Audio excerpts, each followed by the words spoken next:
This is the Nightshade Cult, a podcast macabre. We bid you welcome. Enter freely and of your own will. I'm Nick Grimm. And I'm David Graves. And we'll be your horror hosts for this dissection of Season 1 of Mark Frost and David Lynch's 1990 surrealist mystery horror drama Twin Peaks. Good evening. I would have called it a soap opera. It is a soap opera. That actually... Lynch calls it a soap opera. That was a big surprise to me, how soapy it is. Yeah, massively. Because this came out in 1990, so I'm like a middle schooler or so when this is happening. I definitely remember the Who Killed Laura Palmer phenomenon, and I had an impression that Twin Peaks was a show that smart people watch. Yeah, like cool people like Twin Peaks. Yeah. They have the owl symbol. It kind of looks like a rune. Yeah. Just cool people like Twin Peaks. And so I didn't expect it to be a soap opera upon my first watching. Yeah. I think this is my third watching. Really? Yeah. That's fascinating. I'm a Twin Peaks fan. So Yeah. I'm on record.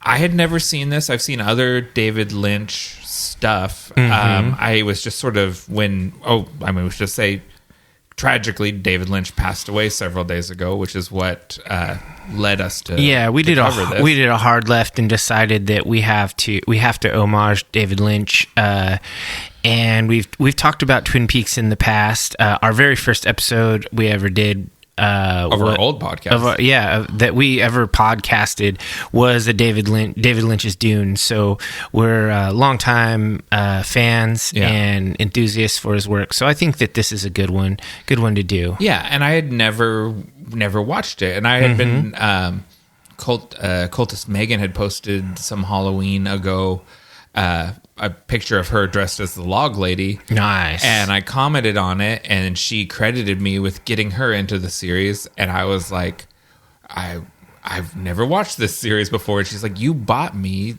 the box set of the VHS tapes. And I was like, oh yeah, I remember going and buying that at Suncoast. But we never watched it together. She watched it later on.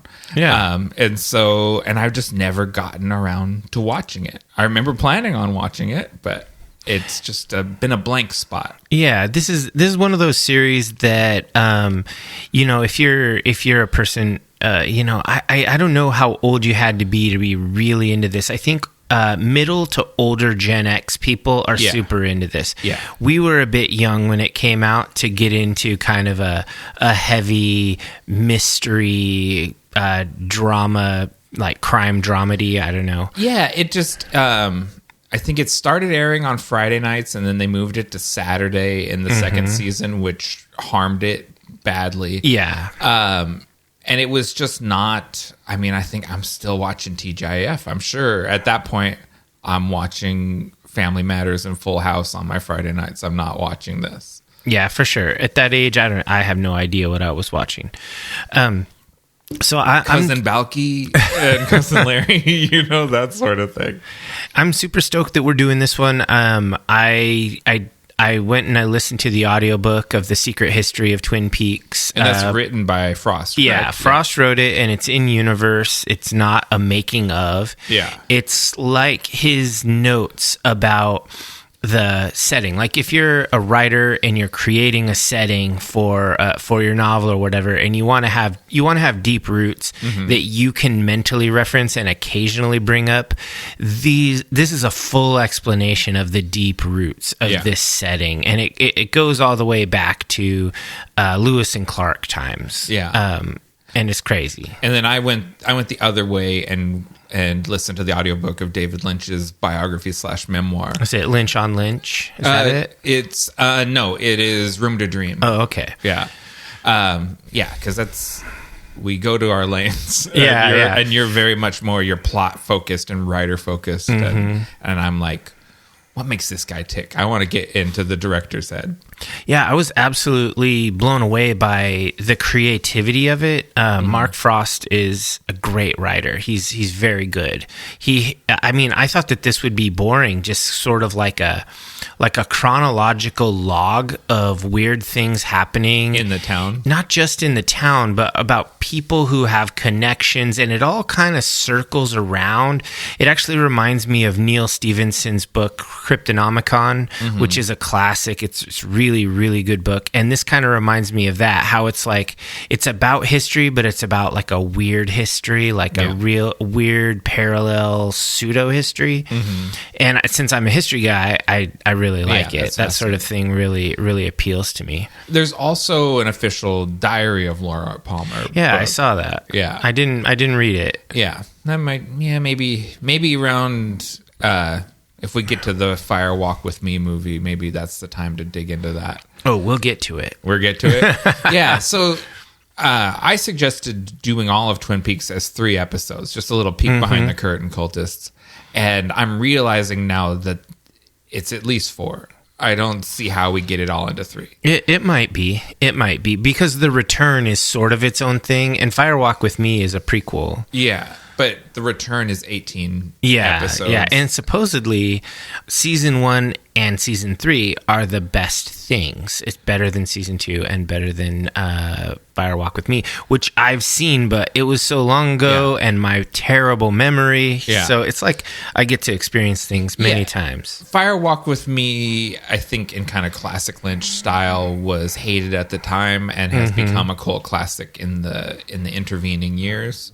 And I gotta say, like, even though I've absorbed quite a bit of this just from the culture or whatever, pop culture, watching the show is a delightful experience. I've really enjoyed getting into it. It's extremely complicated. And there are so many little moments that you might think are throwaway moments or little things, references that you don't get for a long time until later something comes up and it brings it up, or if you go in and you read the book or you watch it again and you're like, for me it's kind of like rereading George R.R. Martin books. Because there's so many threads. It's so dense. You always find something new. All right. Well, why don't we roll the music and get to this dissection officially?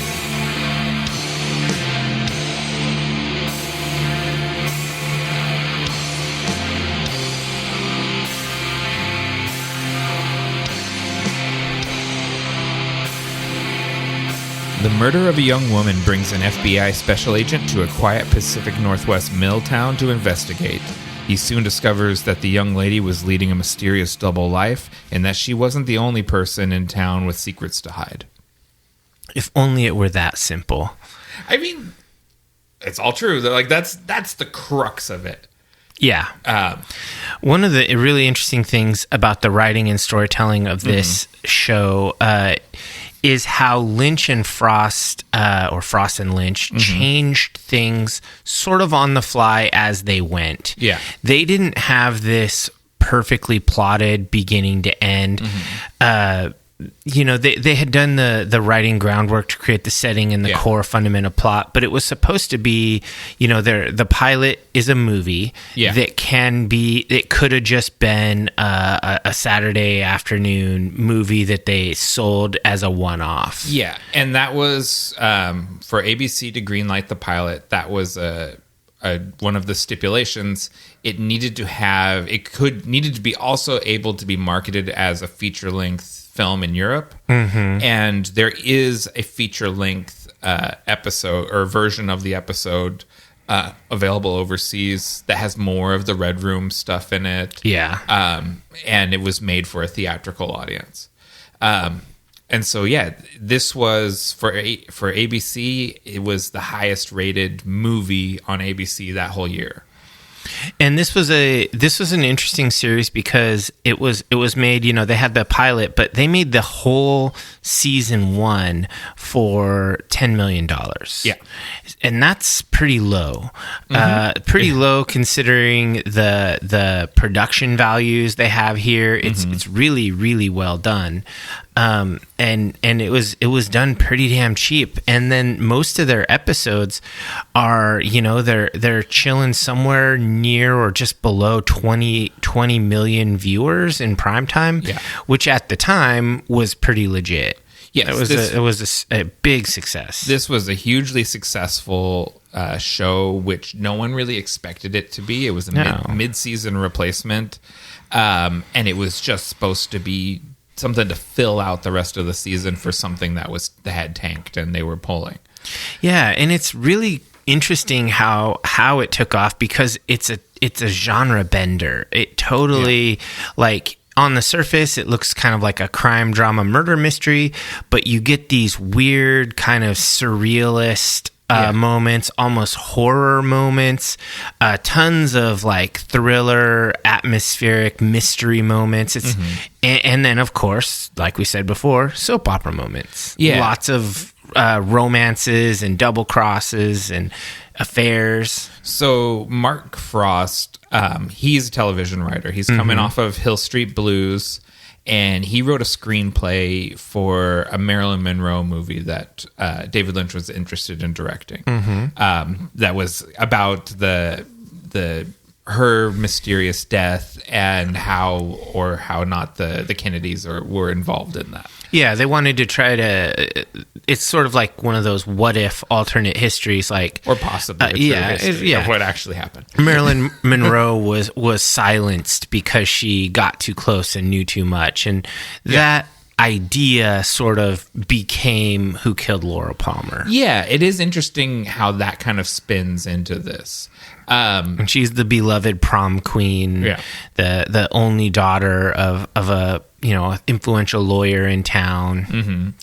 And Mark Frost and David Lynch hit it off big time in that meeting, and it got David interested in doing television, and they came up with a series called The Lemurians. Did you read about this? Yes, I did. And it sounds crazy, but it also sounds like the X-Files. Yeah. Like, I was like, oh, they kind of...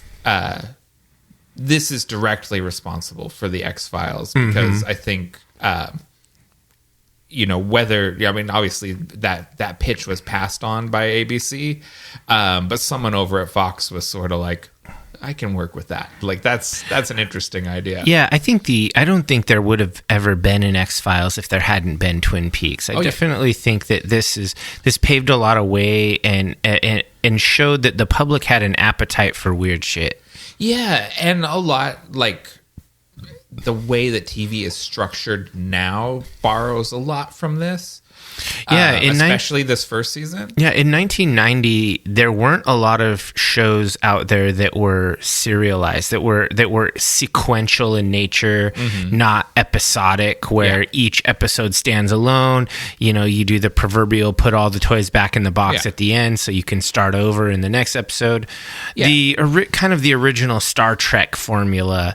And then you get into something like this, where it's a continuous story. You don't generally pick up midway through. Yeah, normally you would have the FBI agent solve the murder and then move on to the next another case in another town. And it would always still be the same town redressed, because that's how that works. Yeah, it'd be Perry Mason. Yeah, but it would, but this is a totally different, very unique for the time structure. And it does feel like, it feels of the era. Like, I was shocked at how I'd forgotten that everything used to look like that.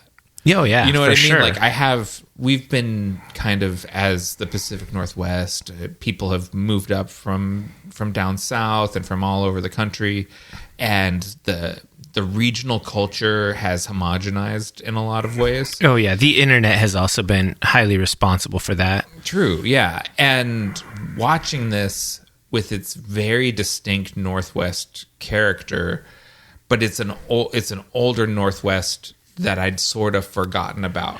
Yeah, a rural logging town where the mill is a really big deal. The mill still exists, yeah. Because most of those towns, the actual Weyerhaeuser mill that the Packard mill is based on, burned down also, and it's just a smokestack sitting there at this point.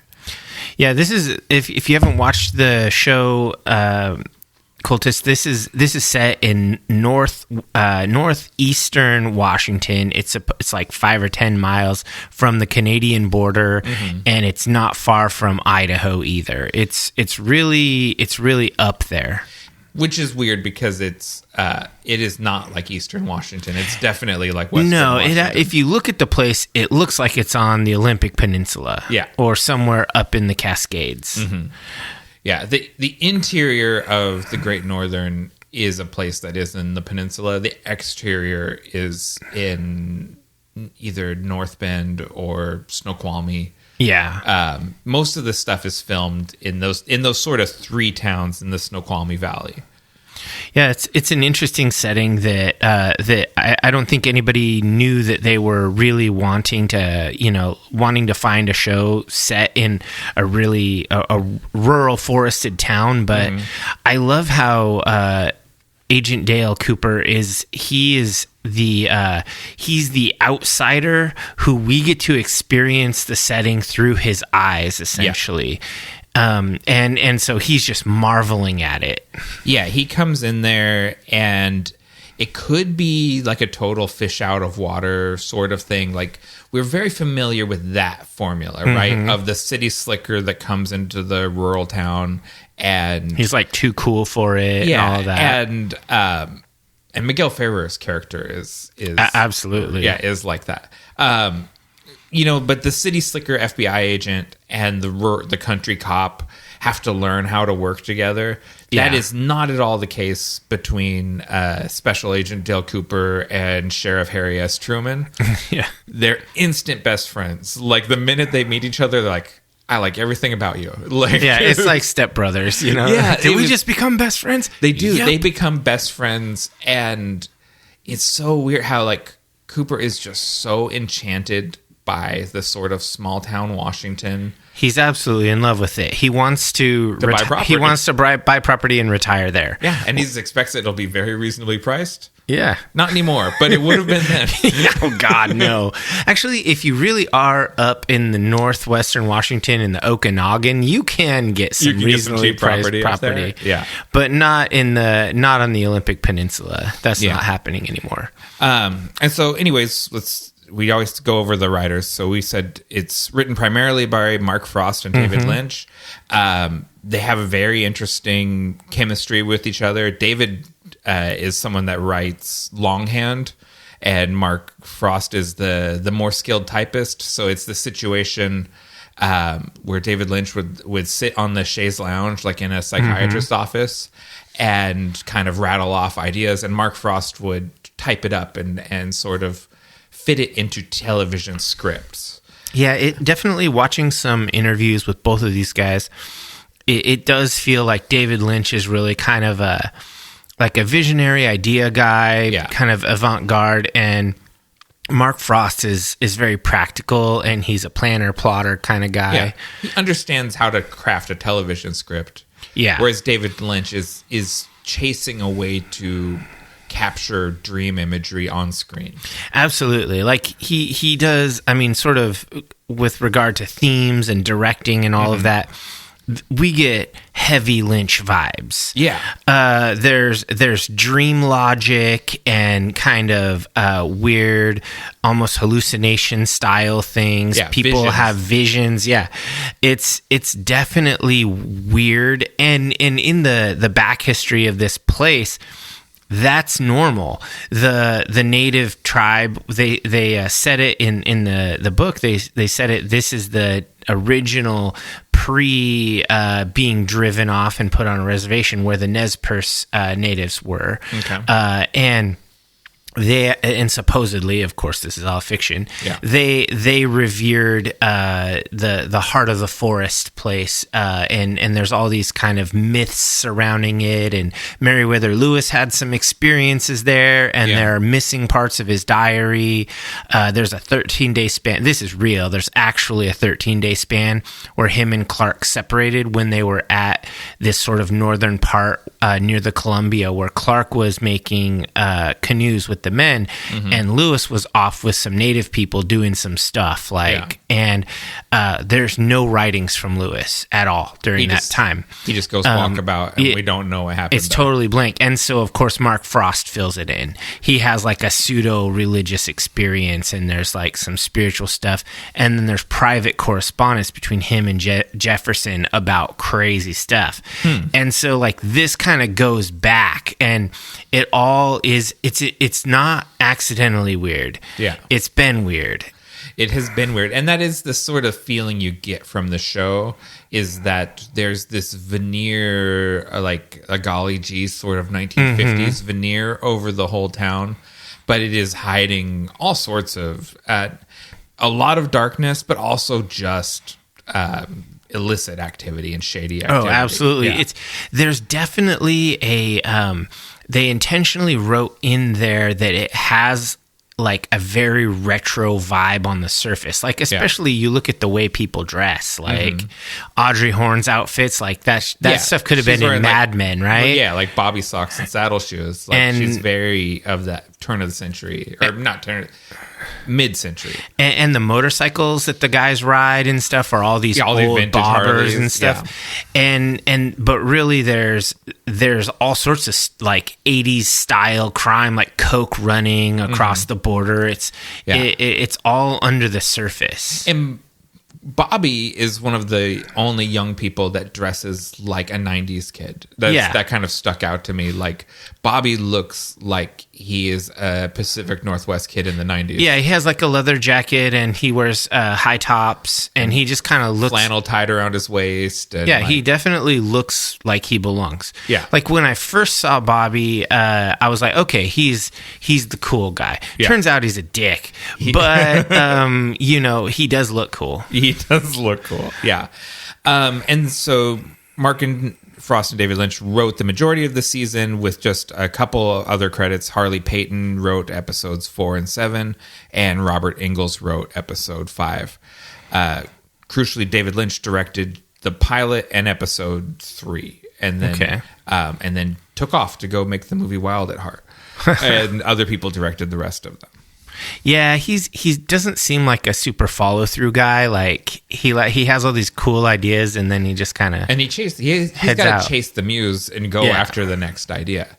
And it's not normal like episodic television. It is completely normal for someone different to direct every episode. Oh yeah, normally they just have a string of directors on the hook. And all of these people that directed episodes are, for the most part, people that have David Lynch connections. Like Dwayne Dunham, that directed episode 2, is an editor that David Lynch likes to work with, and he wanted him to edit Twin Peaks and Wild at Heart at the same time while he was making that movie and the show.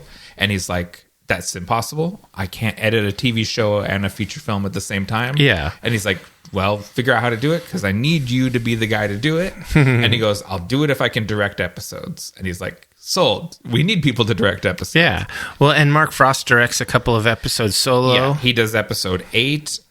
Caleb Deschanel, father of Zoe Deschanel, directed episode 7. He was at the American Film Institute with David Lynch. They went to college together.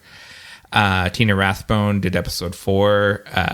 David Lynch had starred in a movie but he was in a movie that she had directed. So most of these directors are people he's worked directly with. Yeah.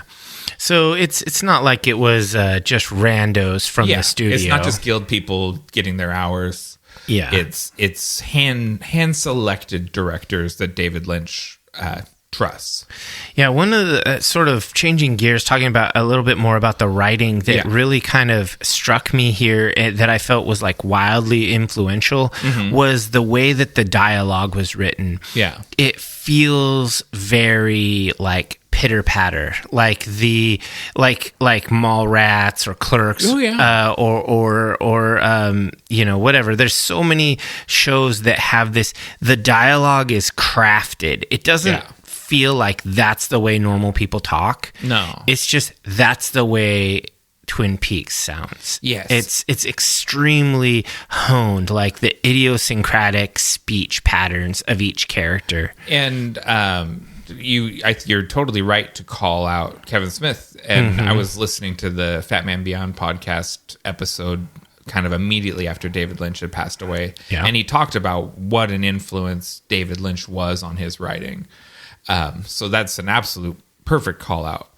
It just feels so influential. Like when you're watching it and you see how Kyle MacLachlan talks and all these other characters, like nobody in the show sounds like Audrey, just her. Yeah. You know, and it's part performance, and we'll get to performances. Yeah. But I think that if it was just one or two characters that were truly unique like that, it would probably be performance.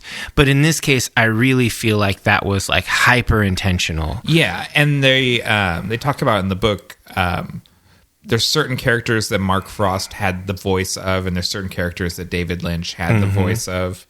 And you can just tell, like, so they built the town first. Okay. And drew up a map and kind of like they had the idea of the girl washing up on the shore and it being this mill town and how it's going to throw the town into chaos. But other than that, they built the town and then filled it with people basically while they were having their brainstorming sessions.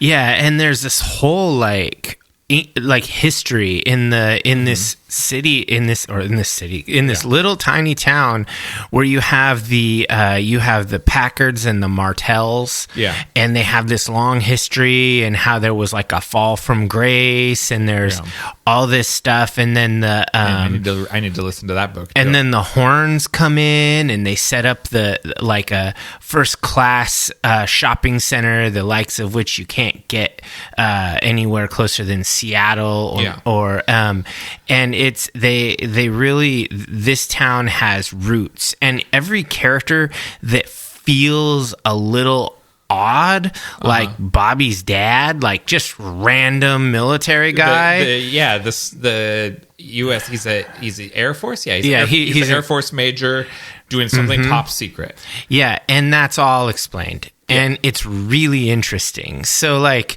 all this stuff, they did not throw this stuff willy-nilly. They populated it, and every person and place has a history that's extremely well thought out. Yeah. And so when you're watching it for the first time, you're like, whoa, it's like drinking from a fire hose. Yeah, because you're getting so much information. Yeah. And it is constantly giving you another twist. So even though there's certain things like, because everyone is on everything I listen to, everyone is reminiscing about David Lynch right at the moment. Yeah. And so certain big reveals have been spoiled for me in the recent weeks.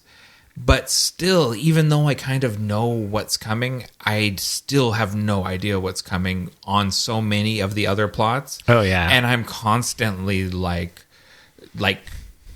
worried about how things are going to work out. I'm scared to death for what's going to happen to Audrey. I'm like, all of this stuff, all of these other plot hooks, even knowing as much as I know, all of the other plot hooks are still working because they're deploying so many of them. Like, it's just like, here's another intrigue, and here's another intrigue. Here's another person with a double life. Laura has an identical cousin who shows up. It's just like constant, like twist after twist. That was one of those things with Laura and her identical cousin and all of that, where they cast Cheryl Lee to just be the body, and originally she was like the only local. They just wanted to get a local who would work for cheap because she just has to lay there. And then there were a few flashbacks they also had to film, like the dancing with her and her friend and all of that. There were a few flashbacks that had to be filmed. And Mark Frost said that when him and David were...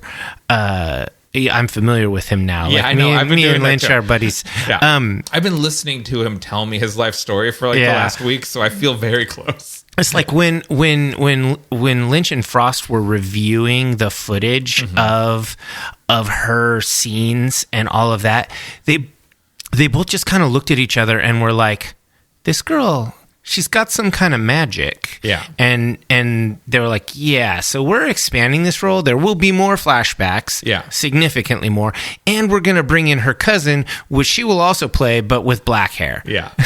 And that's the fascinating thing about television, episodic television, is you're always sort of chasing the next episode. And so it is much more fluid than other forms of like film. They were engaging in discovery writing. Yeah. Like, and this is even more so in the second season where they've got more episodes to fill and there's a lot more just throwing ideas at the wall. Yeah. But it gets a little crazy. Yeah. But even in this first season, you can see the story evolving as they're telling it. Yeah, there are some things that became big plot moments that were originally just kind of happy accidents and weird things in the film, and it like just crucially, Bob, the spectral long-haired personification of evil or whatever he is. He was just like a grip, or whatever. He was a set decorator. Okay, yeah. Not even a set design, like not a designer. He's a set deck. He's the guy that like puts lampshades and stuff out there. And David Lynch overheard someone say like he's going to get stuck in the bedroom, and then he's just like the image of him in the bedroom just sort of like captivated him, and he's like, "Do you act?" And just And then there was another scene where they were like the scene where Audrey's mother, or not Laura's mother, is talking on the couch, and there's a mirror, and it actually picks up the guy who played Bob in the mirror for a moment, and that was an accident. They were like, we have to refilm it, and Lynch is like, no, that's perfect. That's in. Yeah, that has become part of the story. Yeah, now that guy is the evil now. Yeah. I love that. Yeah. I would never write like that, but I understand how someone like him, someone who's just so hyper creative, I could see how that would work. Yeah, and it works because like it's the best thing you can have is when you have someone that's just like off the wall creativity and someone that has the skill at structure and plot and things like that, because that's something a lot of times David Lynch films are semi-incomprehensible. Yeah. Oh, yeah. They're absolutely they're kind of wackadoo, and it takes years for people to appreciate them. Because they're always sort of dream logic. I think surrealism is kind of his chosen theme and style. It's just present in everything. He could not operate any other way. His whole life was a surrealist experience. And so, so it's interesting how it came together.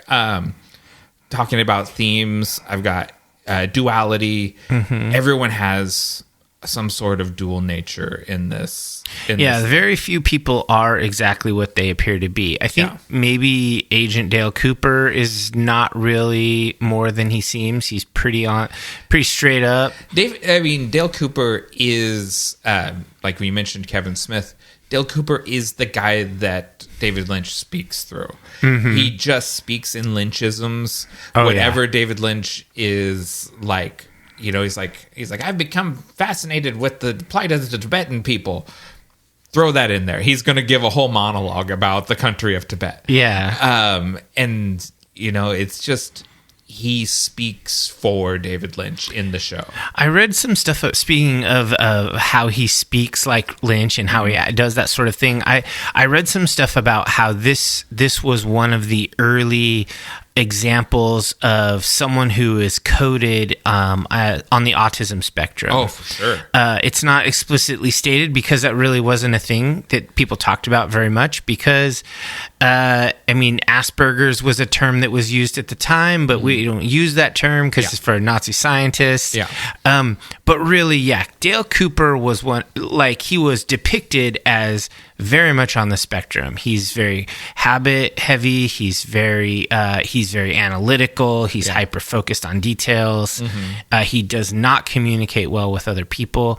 Just, very stereotypical things. Obviously not every person on the spectrum has all of these things, but these are like sort of standard identifiers that you could like look up in a manual. Yeah, it's interesting because you have another like severe autistic character in Audrey's brother. Yeah. Which those were the only sort of people we were calling autistic in 1990. Yeah, people who were not extremely functional in society. Yeah, nonverbal, have sort of outbursts and things like that. And yeah, there's a lot of representation stuff in this. Oh yeah, there's a lot of neurodivergence and people who are suffering from like the log lady. Her entire story is kind of laid out in the secret history, and she's just a massive PTSD sufferer. Yeah. And it is what it is. Yeah. So I think David Lynch, much like Dale Cooper, is an astute observer of people, you know, and I think they like eccentric people. Yeah. And for like as surreal and sort of sometimes camp and over the top as things are, it is all very like empathetic and understanding of different people too. Yeah, there's a lot of different kinds of people portrayed in it. But I would agree that Agent Dale Cooper is probably on the spectrum. For sure. And I think that was just David Lynch portraying himself, who is famously someone like that eats the same thing every day and has like very strict routines that he would follow every single day. Yeah, and I think it's really cool. I think there's also a lot of other characters in here that could be. You could argue that they're coded like narcissistic or sociopathic. Oh yeah, things like that. Like I'm pretty sure that Audrey is a narcissist and maybe a psychopath. Audrey goes on a weird arc, honestly. Like I thought like she seemed borderline evil at the beginning of it. Yeah. And then as more and more is revealed over the course of the season, I don't think it's as cut and dry as that. Like she kind of makes a face turn. Yeah. But she's and you realize she comes from a fucked up background. Oh, absolutely. She was not raised well. Yeah. Because it's Ben Horn, right? Is her dad. He's a psychopath, or a total sociopath. I think he's a completely without morals person. Yeah, he's probably just like a dark triad. Yeah, like he doesn't seem to care about anything or anyone. I mean, he's sort of like him and his brother kind of have a thing. Like he seems to sort of care about his brother. Who is also evil, I think. Yeah. But, you know, even evil people have a brother that they care about. Yeah, and when he actually, no, that's season 2 stuff. I'm not going to talk about season 2 stuff. But, yes, Ben Horn seems like a very, very bad guy.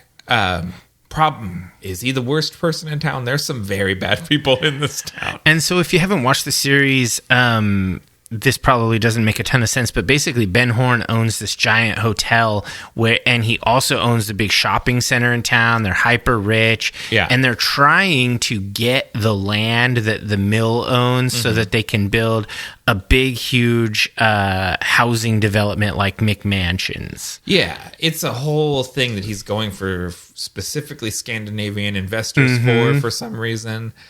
I think he just thinks they'll appreciate the vibes of the Northwest because it has like a nature similar to Scandinavia, but it's less cold. Yeah.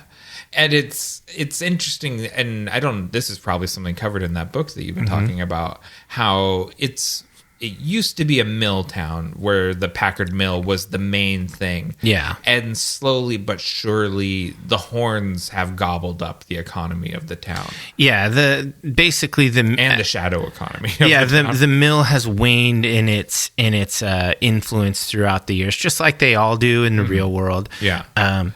And slowly but surely the service economy has risen. Yeah. And so, like you said, we've got the Horn department store, which is an old timey downtown department store. Yeah, think like a London department store, like several floors high, and it's got like departments for literally everything. Or like the older Macy's, Meyer and Frank.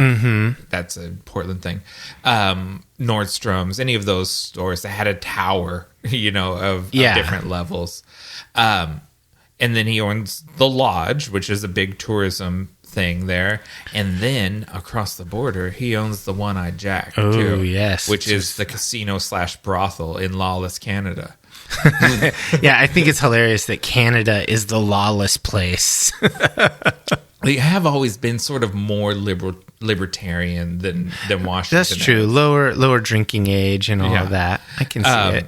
And it's but it is the cocaine is being smuggled in via Canada across this lake, and then muled out into the high school through a couple of the football players. Yeah, it's crazy. Like Canada doesn't come from the north. I'm sorry. Cocaine doesn't come from the north. Cocaine comes from the south. I've crossed that border a few times, and it's always more thorough. The checkup from the border guards is always more thorough entering the States than it is entering Canada. I think that's true. Yeah, a lot of drugs come down from British Columbia. Okay, maybe they circle around in a boat. That could be. Yeah, I don't know. I think the drugs coming over we make our own drugs for the most part.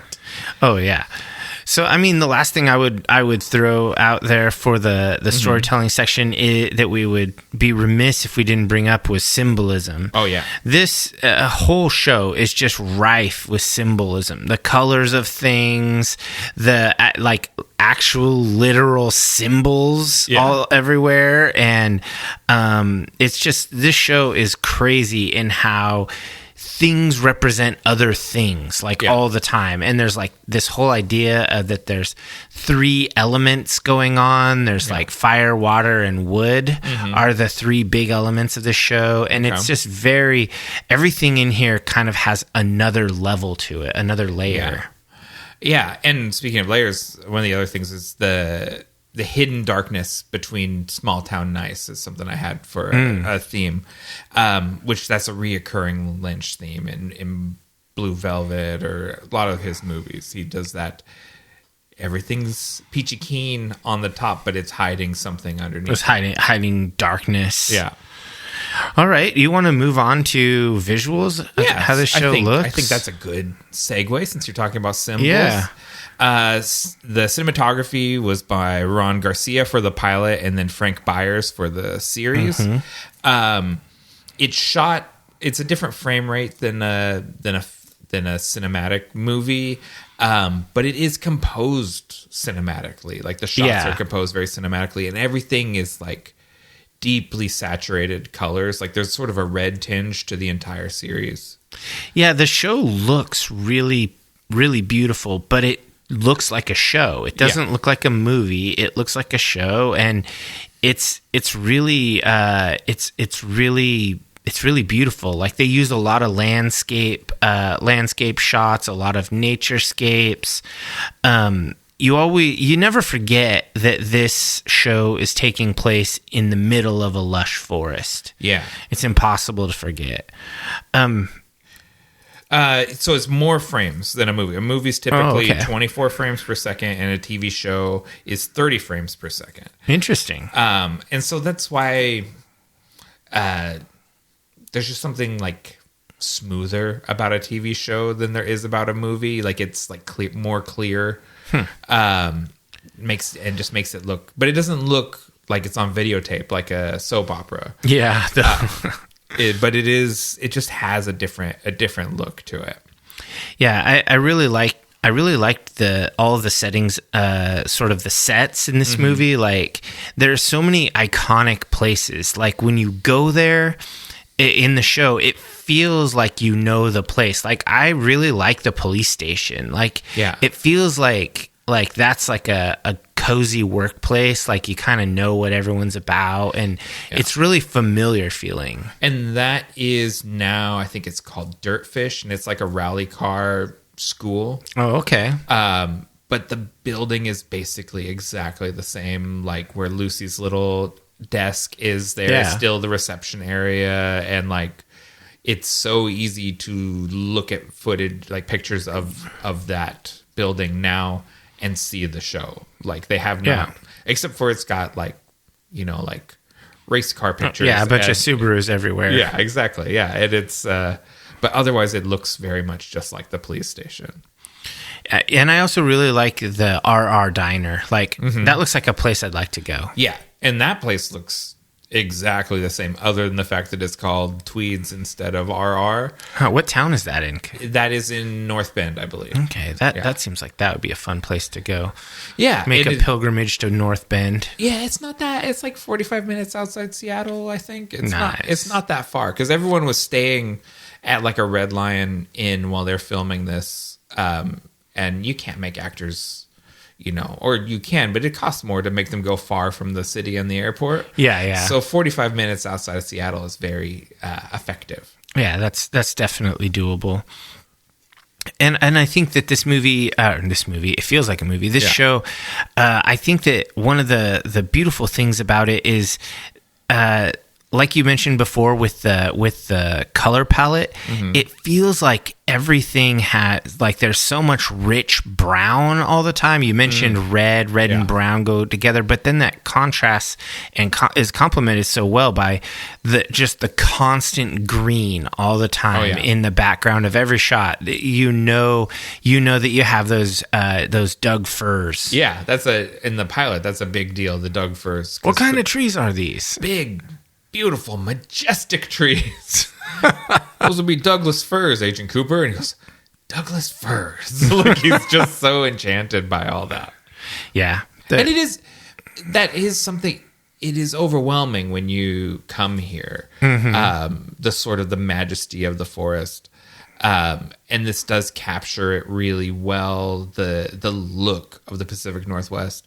And so I always kind of defend that first Twilight movie because it did that too. Like it really captured that that vibe. And I was talking with our pal Ed about this, where he comes from Florida, and he says that we don't realize how weird and mysterious the Northwest seems to the rest of the country. And there is sort of this is Bigfoot country, and we sort of take that for granted in a lot of ways. The sort of the darkness of the woods and the fog cover that we have, and it's like that's all very normal to us. We all kind of grew up with that. Anyone that grew up here is like, oh yeah, fog and darkness, cool. Just running through the woods and you can hardly see, and that's just totally normal as a little kid playing like that.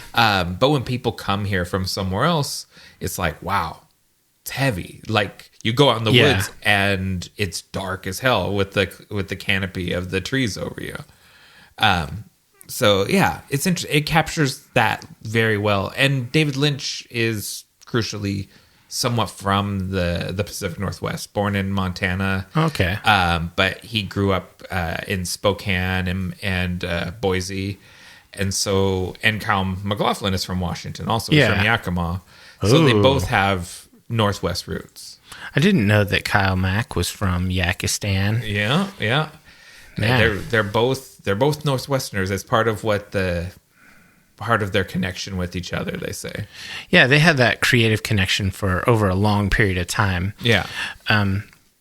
Yeah, I mean, there's a lot you could say about the production design and the sets and whatnot, and we kind of talked about it with symbolism. Yeah, like there's a lot of they use colors to really identify that something's going down, like the red room, and the red curtains in the cabin where Laura Palmer was posing in the photo, and how Agent Dale Cooper notices them and stuff.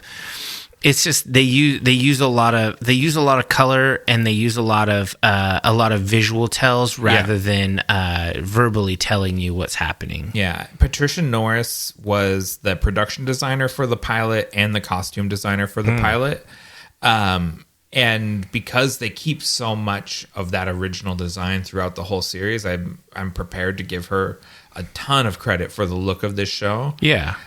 Even though there was different people that took over those roles after the pilot.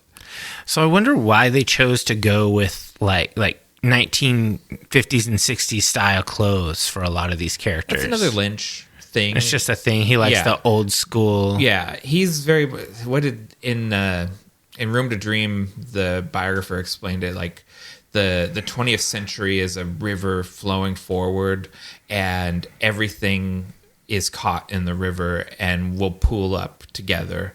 So you'll have 50s elements crashing into the 1980s and now into the 90s. But it's all just sort of one soup of 20th century Americana, basically. Okay. Because, there's some things in here that just look like so dated. But on the other hand, other parts are timeless. Like the look of the lodge. You could go to any fancy hotel in the Northwest and see a lodge like that. It would look just like that today. Yeah, and the interiors that they used at the, I forget what the name of the actual lodge is. What is it called? The Great Northwestern? Or the Great Northern is what it's called. The Great on Northern, the show. okay. Which the exterior shot, that lodge by Snoqualmie Falls is a different lodge than the lodge they shoot the interiors. Okay. In. But the one they shoot the interiors in still has the Native American murals on the wall. Like, it looks almost identical. The dining room has been refurbished a little bit, but it is still a place that you can, rent it for weddings and things like that. It's still an event venue that's active and mostly looks exactly the same as it does on the show. Nice. I mean, the beach where Laura washes up is there by that lodge, and that big rock or whatever that she's behind still sitting there, like so you can go get your photo ops and go lay down in the dirt, paint yourself silver and lay down there in the dirt wrapped in a plastic bag and get your Laura Palmer photo op. Nice. You should do that. You have long hair. You should. And I should call ahead before you go, because if someone's having a wedding, they're probably not going to be happy with me showing up. It's like, I'm big peaky, and I've got to get this shot. Is peaky what they're called? I mean, that would be great if it was. I think it is. Yeah. I don't. Okay. Well, correct us if we're wrong, Cultists. I think they're called peakies. Okay. If they're peakers and I got it wrong, or tweakers. Tweakers. Nobody wants to be called a tweaker. Yeah. Art direction was by Okowita, who I assumed that was a Japanese name, but it actually is a Polish name. But the guy is Dutch. So I was wrong, and he was a riddle that kept revealing itself as I dug into him. That's interesting. Yeah. But he art directs the heck out of it. It's very stylish. It's got a distinct look. Yeah, it's a really good looking show. Did you have anything else, or did we want to move on to audio? We can move on to audio. So this show is such a contrast in sounds. The Angelo Badalamenti. Yeah. It's everything from like this kind of jazzy, like really simplistic kind of like organ and stand-up bass, all the way to like heavy synth. Yeah, like doomy synth, and it's so different. They'll even be in the same scene, and it's crazy how he did that. Badalamenti is a hell of a composer. He's someone that Lynch works with repeatedly. Is just kind of his go-to guy, and that music is so like. You know that music before you know the show, the opening theme song. Yeah. And it is somehow like, it's smooth and soothing, but ominous and terrible at the same time, which is just an incredible needle to thread, like to do both. And like you said, sometimes it's like, it's almost like rockabilly, like he dabbles in a lot of different sounds, Western sounds. There's a sound that he plays whenever you're at the Packard house that I thought it was like a foghorn for a lighthouse or something. It's just this like this sort of drone that plays real low whenever you're there. And And I was just like, oh, it's just off. It makes you edgy when you hear a sound like that. Yeah, there's a few like I thought it was a synth, like just like an organ or something, but just hitting that note. Yeah, and it's like there are a few themes, like there's the Falling song, which is kind of the haunting, ethereal melody that plays when Laura Palmer's dead. And then there's like the actual Laura Palmer's theme, which is kind of the hopeful, upbeat version of that same song or the same hook. Yeah. And they go back to these all the time, and there's just a few specific songs that you just hear all the time that really bring you back. Like it makes you feel like you're in Twin Peaks. Yeah, it's crazy. Oh, for sure. And when you're really deploying those like character themes and mood themes and stuff really well, they help you emotionally change gears from scene to scene. Like the music is leading you to where you need to be to appreciate what's going to be happening in this next moment. And yeah, Badalamenti just kills it. See, I would say that sometimes he kills it. Like there are definitely moments where the music just makes you, it just makes you feel like haunted and chilled. But then there's other moments, like particularly when he goes into the really jazzy stuff. Yeah. And it's like, it kind of feels forced. It feels a little like I think it's too much. Yeah, it's like you're already showing me like a brightly lit scene with like I can see the blue sky and it's, you know, things, it's very clearly meant to be an upbeat thing. And then you play this like extremely upbeat kind of jazzy piece. It's like it's like a hat on a hat. Okay. You're giving me like way too many indicators. I would have liked a little more subtlety. A little more subtlety, yeah. It's not a subtle show. No. Well, and the music never tries to be subtle, not in the least. Yeah.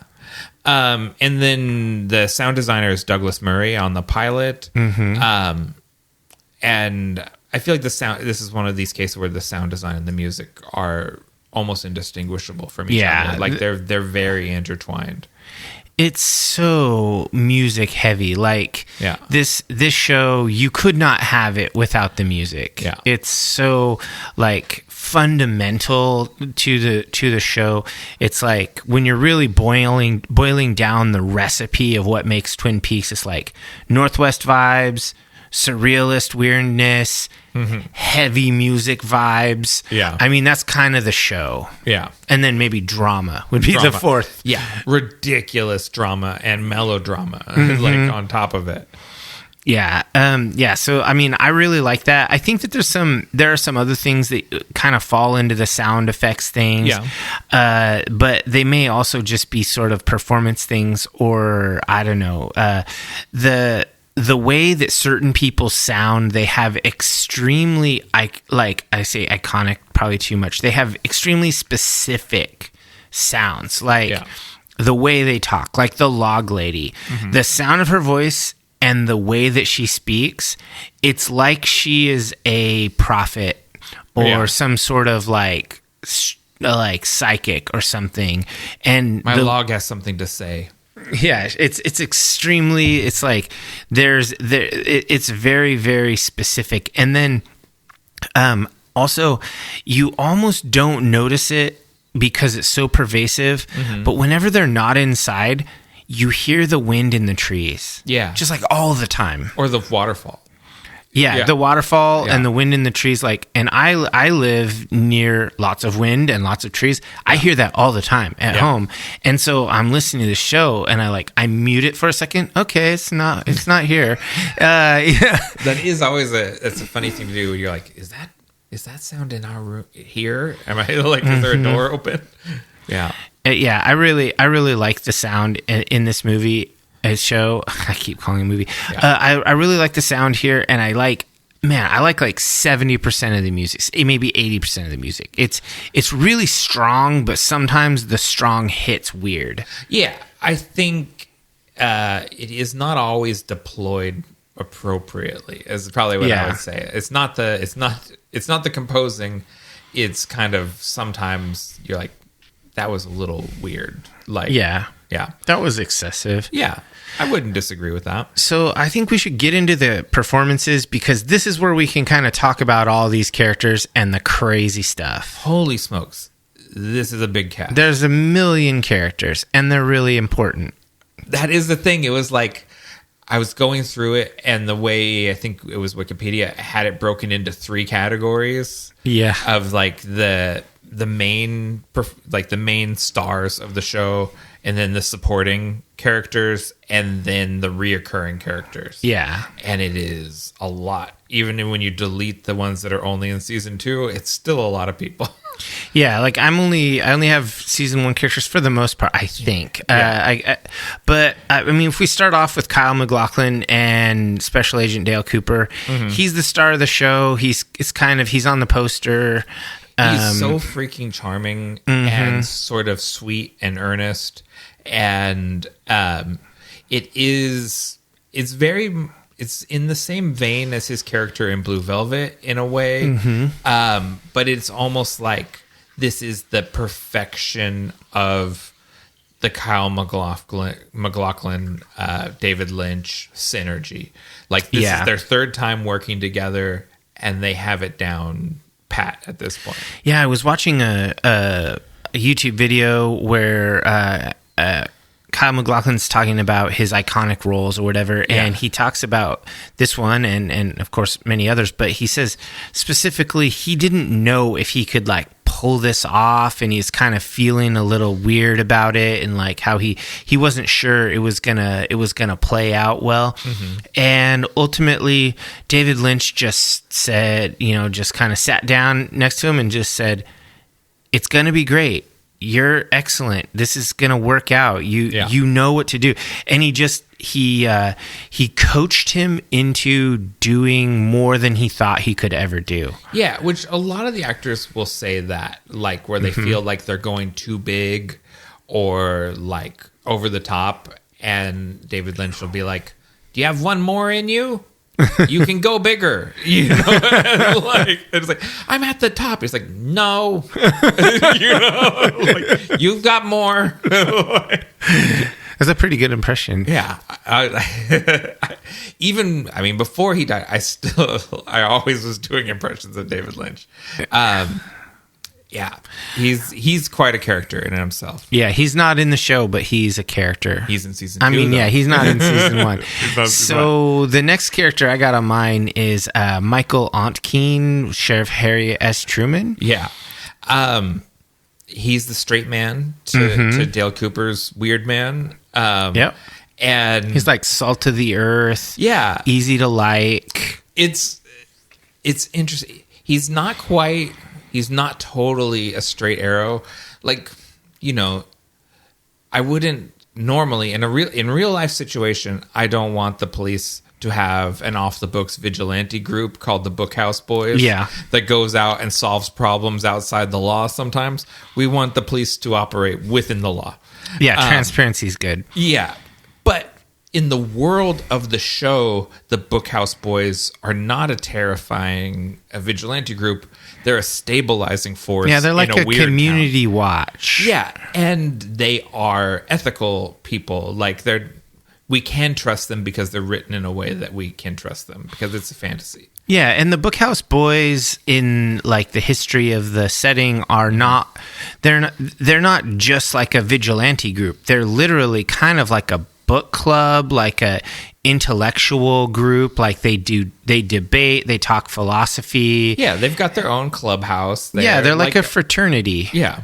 And yeah, it feels very Masonic sort of, it's invite only, and they've got their own place, and they have their rituals and whatnot. And yeah, I really like this character, Harry S. Truman. I think he's extremely relatable. Like, he was the kind of guy that everyone could be like, yeah, if he was the sheriff of my town, I would like that.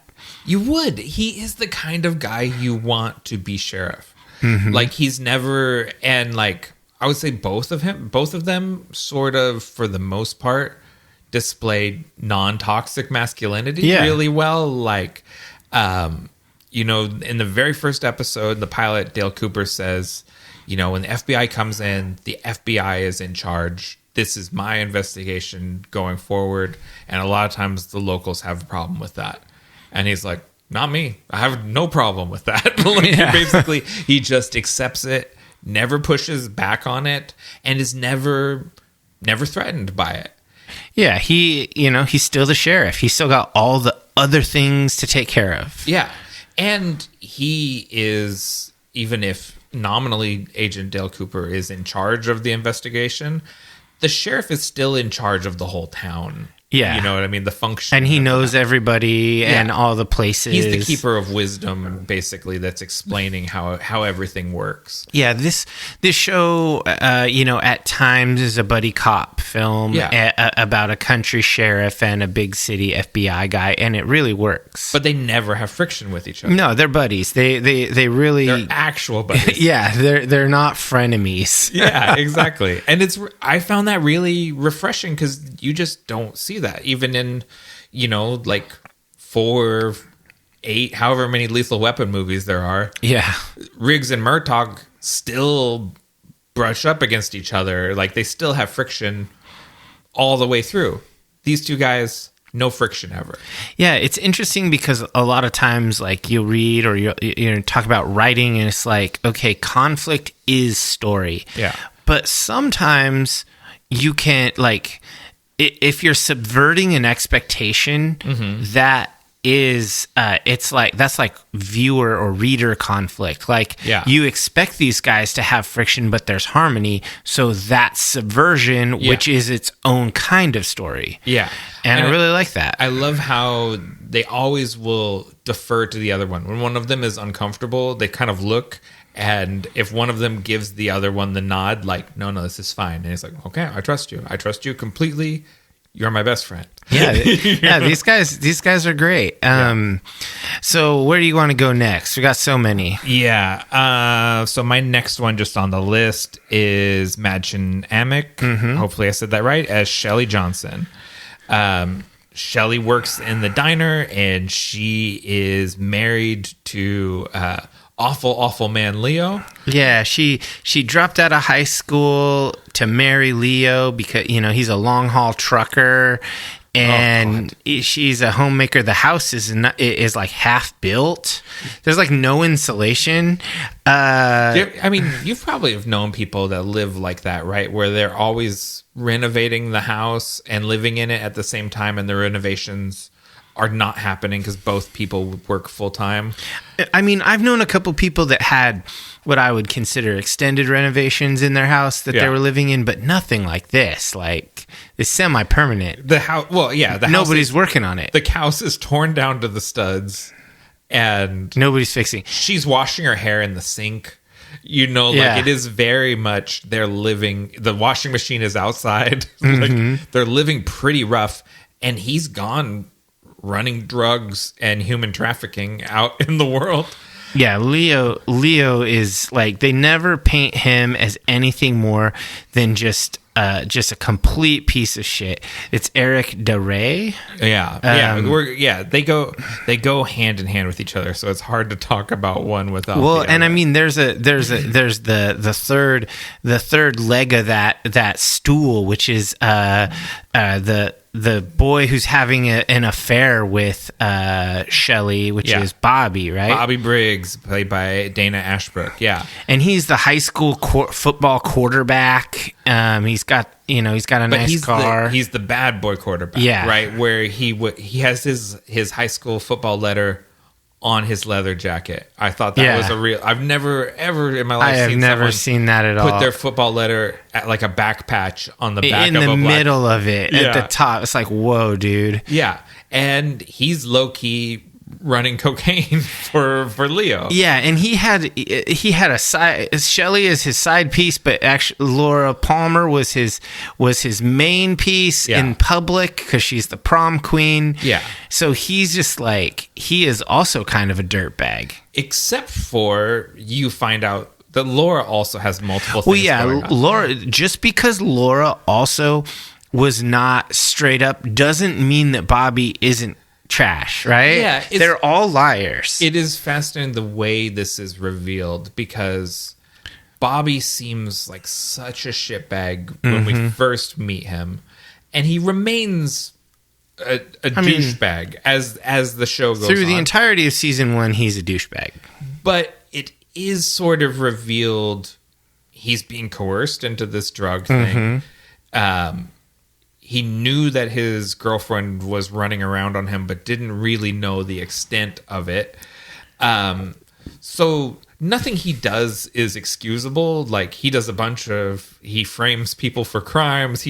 They're trying to commit insurance fraud in the next season. Like, he does a bunch of terrible things, but you do see how a teenage boy is getting to these places in his mind and feeling justified.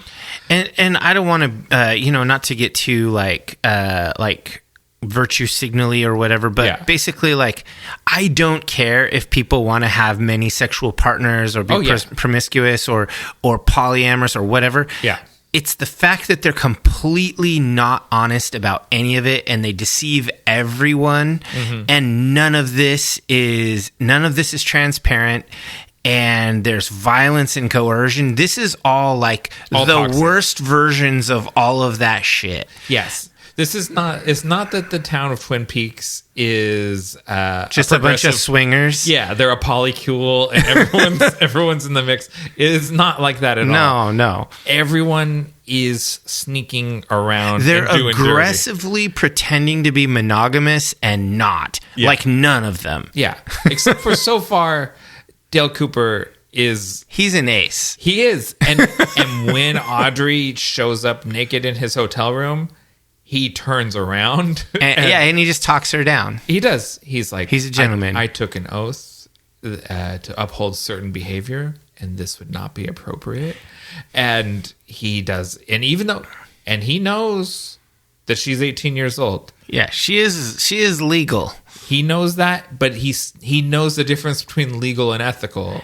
Yeah, it would be wrong. It would be wrong. He's an authority figure. Yeah, and he knows that, and he's like, you know what? I'm going to go down and get us a couple milkshakes. You're going to get dressed, and then we'll talk about whatever led you to do this. Yeah, he's such a nice guy. Yeah. Dale Cooper is a paladin. Minch. That is exactly how you're supposed to handle that. Yeah, he's just totally cool about it. You don't freak out at her. She's a teenager. He's not mad. He's just being cool. He's like, this is not appropriate. You're going to get dressed, and then we're just going to have a talk as friends. Yeah, good job. Like he did the right thing, and none of the other people in this show do the right thing. None of the other people in this show, everyone else in the show would have been like, I have no choice. He's like, well, she dragged me into bed. Yeah. So there's that little tripod. I like to jot down little notes next to people's names. Yeah. I usually just paste in a list of the characters and then write my own notes. Yeah. Next to him, I just wrote Laura's boyfriend, annoying prick, shitbird. He is such a fucking shitbird. That is the thing. Is like, even as you develop some level of empathy or sympathy for him, he continues to be a shitbird with bad ideas. Yeah, like, who goes to someone's funeral and screams at another person? Yeah. Do that later. You can give him the stink eye. Yeah, he centers himself in the moment when he should be holding space for other people's grief. Yeah, he has main character syndrome. Yeah, for sure. He's so bad. And then, like, he knows his girlfriend, his adult girlfriend, is being abused, physically abused and emotionally abused by her husband, and is like, still, we can figure out an angle on this. Like, we're gonna come out on top somehow. Yeah, it's interesting that some of these characters are high schoolers, but they're all 18. Are they all 18 or some 17? I think it's implied that they're adults just for the sake of propriety. Yeah, like, because all of them miss school regularly. Yeah, like all the time, and they're all sleeping around. Yeah. And so I think adults. Yeah, I think the only way that they make this like passable on TV is by saying that they're 18. Yeah. I think Donna is supposed to be 17. Okay, but yeah, her best friend. Yeah, and she doesn't really get into anything weird. She has kind of a childlike romance. Yeah. So we've already mentioned this once before. Richard Bamer as Benjamin Horn, the local businessman.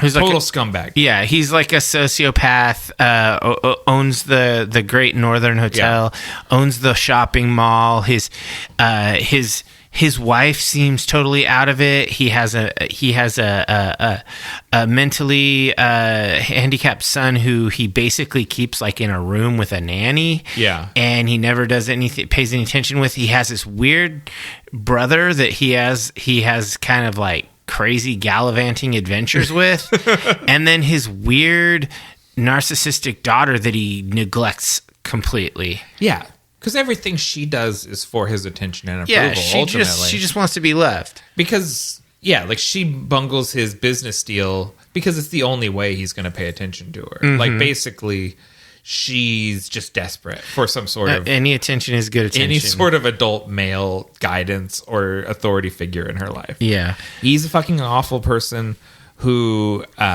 is only revealed to be more awful as the season goes, but he plays it sort of gleefully, like he capers around and dances, and like he's he just does not give a fuck about anything. Yeah, and he's except for money. He's sleeping. Not only is he like the owner of the brothel and doing all that stuff, but he's also sleeping with Catherine Martell, who's played by Piper Laurie. Yeah, who's like this businesswoman who's the sister of the deceased owner of the mill. Yeah, and so she's always trying to like set up the widow. Yeah, and it's crazy. Yeah, who that's Joan Chen. Who's Josie Packard. Her husband died under mysterious circumstances, and now she owns the mill. And you feel sorry for her at the beginning. You're like, holy shit, she was somebody's like foreign trophy bride or something, and now some crazy stuff's going down.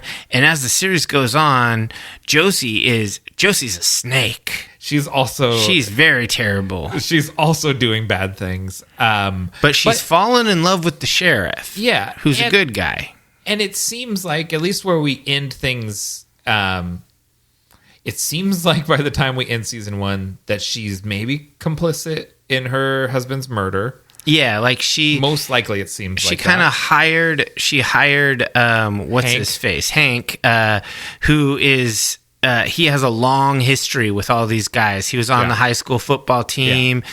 Twin Peaks almost won the state championship for the first and only time they ever made it to the championship game, and Hank took a bribe to throw the game. Oh. And so all the other guys were like Harry and all of them basically resent him. Yeah, that's why Harry's like, they used to be best friends, yeah, but he's got a real grudge against them. Because Hank is basically a scumbag. Yeah. And he's always been a ne'er-do-well. But it is really weird because Hank, unlike some of the other scumbags, does seem to have some sort of like character, like some sort of compass that he's operating from. I mean, sort of like compared to Leo, who just seems like vile evil. Yeah, like, or like some of the other, like Jacques Renault and some of the like on the scale of the bad guys in the show, he seems like he's got sort of like a criminal code that he's operating by. And he's just kind of a schemer. He's just trying to get ahead. Yeah, he's a schemer and a scammer. He will do a manslaughter and do a bid for pay. Oh yeah, absolutely. Ew, crazy. Who do you got next? I think, I guess Laura Flynn Boyle as Donna Hayward. This is Laura's best friend. So we encounter her early in the series where she's basically like Sarah's best friend. I'm sorry. Yes. She's basically just grieving. Yeah. She's one of the only normal people in the entire town. She is like the only teenager. Everyone else is out there sort of living adult lives, and she's the only one that seems like plausibly a high school student. Yeah, she doesn't do things that are totally weird and off the deep end. You sort of believe that she's kind of normal, I guess. Yeah. And she has a flame. She has a romance for James. They kind of discover through their mutual grief that actually they liked each other the whole time. James, despite the biker facade that he wears, is really a good boy, and Laura was too much of a fast girl for him, and Donna is much more his speed. Yeah, it seemed like James Hurley, played by James Marshall, is a biker character who was actually the dead girl, Laura's her secret boyfriend. And it seemed like James was into her when he thought she was a good girl. Yeah. And then when he found out she was a bad girl, he was kind of fell out of love with her, but was still sort of in a relationship, a situationship. Yeah, he's like, because she's like, well, what you need to know about me is I do cocaine. I work at a Canadian brothel. I also do more sex work besides that. Yeah.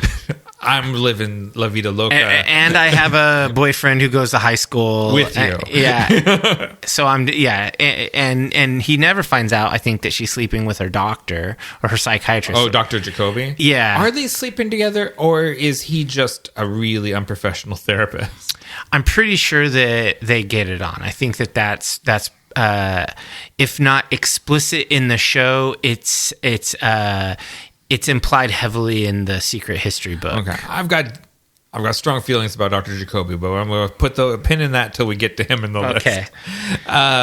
Yeah, so all of these characters, basically, what is their relationship to the dead girl? Yeah, she is the nucleus that everyone is circling around. Yeah. We've talked about her several times, but Cheryl Finn is Audrey Horne. Mm-hmm. Ben Horne's daughter, classmate of Laura, in love with Special Agent Dale Cooper. Little bit of a girl detective. She goes off undercover on her own mission. Yeah, Audrey Horne is kind of a crazy, weird, off the hook, unchained, but very smart, manipulative girl. She's got her own agendas. She's just a really interesting character. Yeah. In my first watching of this show, she was one of my favorite characters. I really liked her. And Sherilyn Fenn, absolute smoke show. Yeah, she's gorgeous. Yeah, she definitely was amazingly good looking in the show, and she's always been good looking. But I was Googling some of these people. Unfortunately, this lady's kind of wackadoodle. The actress, oh, really? She's an anti-vaxxer. She's a like a right-wing nut job. She's one of those people that's posting like that the LA fires are a conspiracy. Ooh, yeah. She's like, I just saw Glenn Danzig was on Steve Jones' radio show and said it was terrorists. Okay, yeah. So basically, Sherilyn Fenn, according to her Instagram and her own words and her own posts, is whack. Like, I do not like any of that, which actually kind of soured me after I learned that. I was like, oh, I wish I'd not known. Oh, bummer. Because, I was seeing people, like, post pictures with her at conventions and stuff on Instagram, and I was like, oh, man, you can meet these people. Like, and I was sort of like, I could, this is a whole fandom I'm not really privy to. Yeah, I want to get a picture with Kyle Mack. Oh, yeah.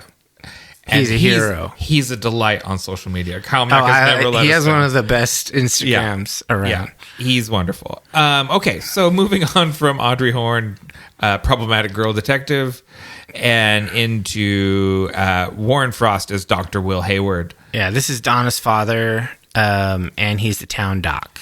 And he's the reason why Donna has a level head. Yeah, because he's pretty chill. Him and his wife have the only normal home, I think, in the entire town, basically. Yeah, I think basically, like, the Hayward house is pretty much the only stable place in the entire city. Yeah. And they're so, like, respectful of their daughter. Like, when James comes over and they have, like, kind of like a family dinner date, they excuse themselves respectfully to give them privacy. And just, like, when Donna goes to the roadhouse in the middle of the night when there's a curfew on, and Dr. Hayward goes to collect her, and he like expresses disapproval and there's repercussions, but he's never cruel or loses his temper or anything. He just does like gentle parenting. And he's actually nice to her. Yeah, like so respectful. And he's like, I know you well enough that you had a darn good reason to do this. And it's like, wow.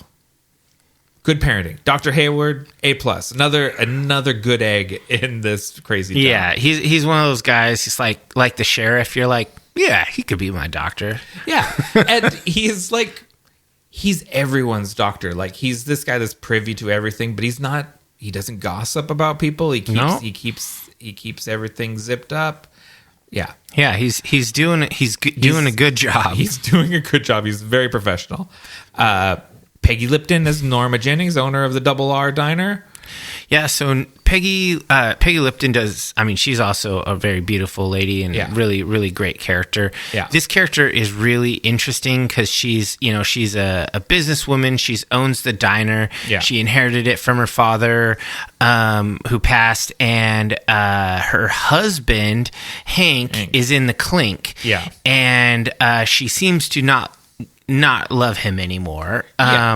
He's a manslaughterer, and but that's not even the reason she doesn't love him anymore. Oh, so well, more will be revealed. She was in a romance with Big Ed. Big Ed, yeah, Stilgar. Yes, she's in a romance with Big Ed, and high school sweethearts, whatever. Mm-hmm. But Big Ed is not aggressive and not very forward about things, and so when he ends up going to Vietnam, he doesn't like pop the question and get married beforehand like most people think is going to happen. Okay. Instead, he just says, "I'll write you every day. You're my best girl," etc., etc. And she's like, "I'll write you," and she's working at the diner. And so he's writing his letters to the diner. Mm-hmm. Hank gets a job as like a table busser and a dishwasher at the diner. Oh. And he snatches the letters that Big Ed sends and also snakes her letters in the outgoing. So both of the other side thinks that the other one stopped writing to them while he's in Vietnam. Wow. And she feels spurned and abandoned. And then Hank puts the moves on her and convinces her to marry him. And then eventually it comes out that this is what happened once Big Ed comes home and talks to her. Yeah. And it all comes out in the wash. And she then basically like resents Hank for the rest of his life for this. Fair. That's fair. Yeah. And we should say Big Ed has a wife of his own as well. And so basically the way he explains it in the show is that that Norma had run off with Hank and his wife, who I'm spacing her name, she's further down on my list, Nadine, played by Wendy Robbie. She was there to console him, basically, and they get whirlwind married with each other. Yeah, so when Big Ed comes back and he finds out that his best gal had run off with Hank, the scumbag guy who threw the football game or whatever. Yeah. He then is working at the service station, and Nadine drives the riding lawnmower in there that's not working right or whatever, and she like something happens and she ends up like falling off of it, and he like catches her, and she has crazy eyes. Yeah, she's nuts. She had both of them then. Yeah, at the time, and she kind of like has this hero worship of Ed for saving her life. Yeah. And kind of they have this quick whirlwind romance where she becomes absolutely obsessed with him. Yeah. She's like stalking him. Nadine has clear mental health problems. Absolutely. Like she has a personality disorder, depression problems. She attempts suicide. Her mom had all of the same disorders as well. Yeah. And so what we've got now is Big Ed is miserable with Nadine, who like is constantly yelling at him and She's obsessed with inventing something that will be so successful that they can stop working. But Big Ed actually likes the life that he's crafted at his business and in the community. He doesn't want to stop working. Yeah, he doesn't need to be a millionaire with her soundless drape runners or whatever. So he's stepping out with the old high school sweetheart, her husband is in jail. Yeah. But both of them have some level of loyalty to their spouse. Because they said the words. Yeah. You know, they have this sort of an honor code. And so, like, you kind of think it's set up fairly early on that when Hank has his parole hearing, that Norma could torpedo it. Even if she just didn't show up. Yeah. That would torpedo his parole hearing. But not only does she show up, but she says he has a job when he gets out and he has a place to live, because she lets him live and work in the diner. Yeah. Which it's not legal. You can't live in a diner. But I also wouldn't want him in my house. So I understand. Because then how are you going to have Big Ed over? Yeah. Yeah. And so, like, basically they have this affair going on up until Hank is going to get out of jail. And both of them have been sort of fooling themselves that they're going to leave their spouse. And then neither one of them pulls the trigger and does it. They both make the call to stick it out when Hank comes back.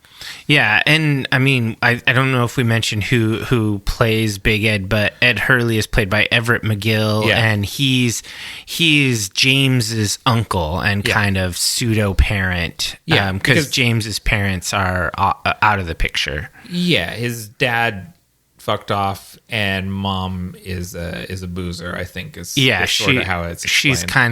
She's kind of a inconsistent strumpet. Yeah.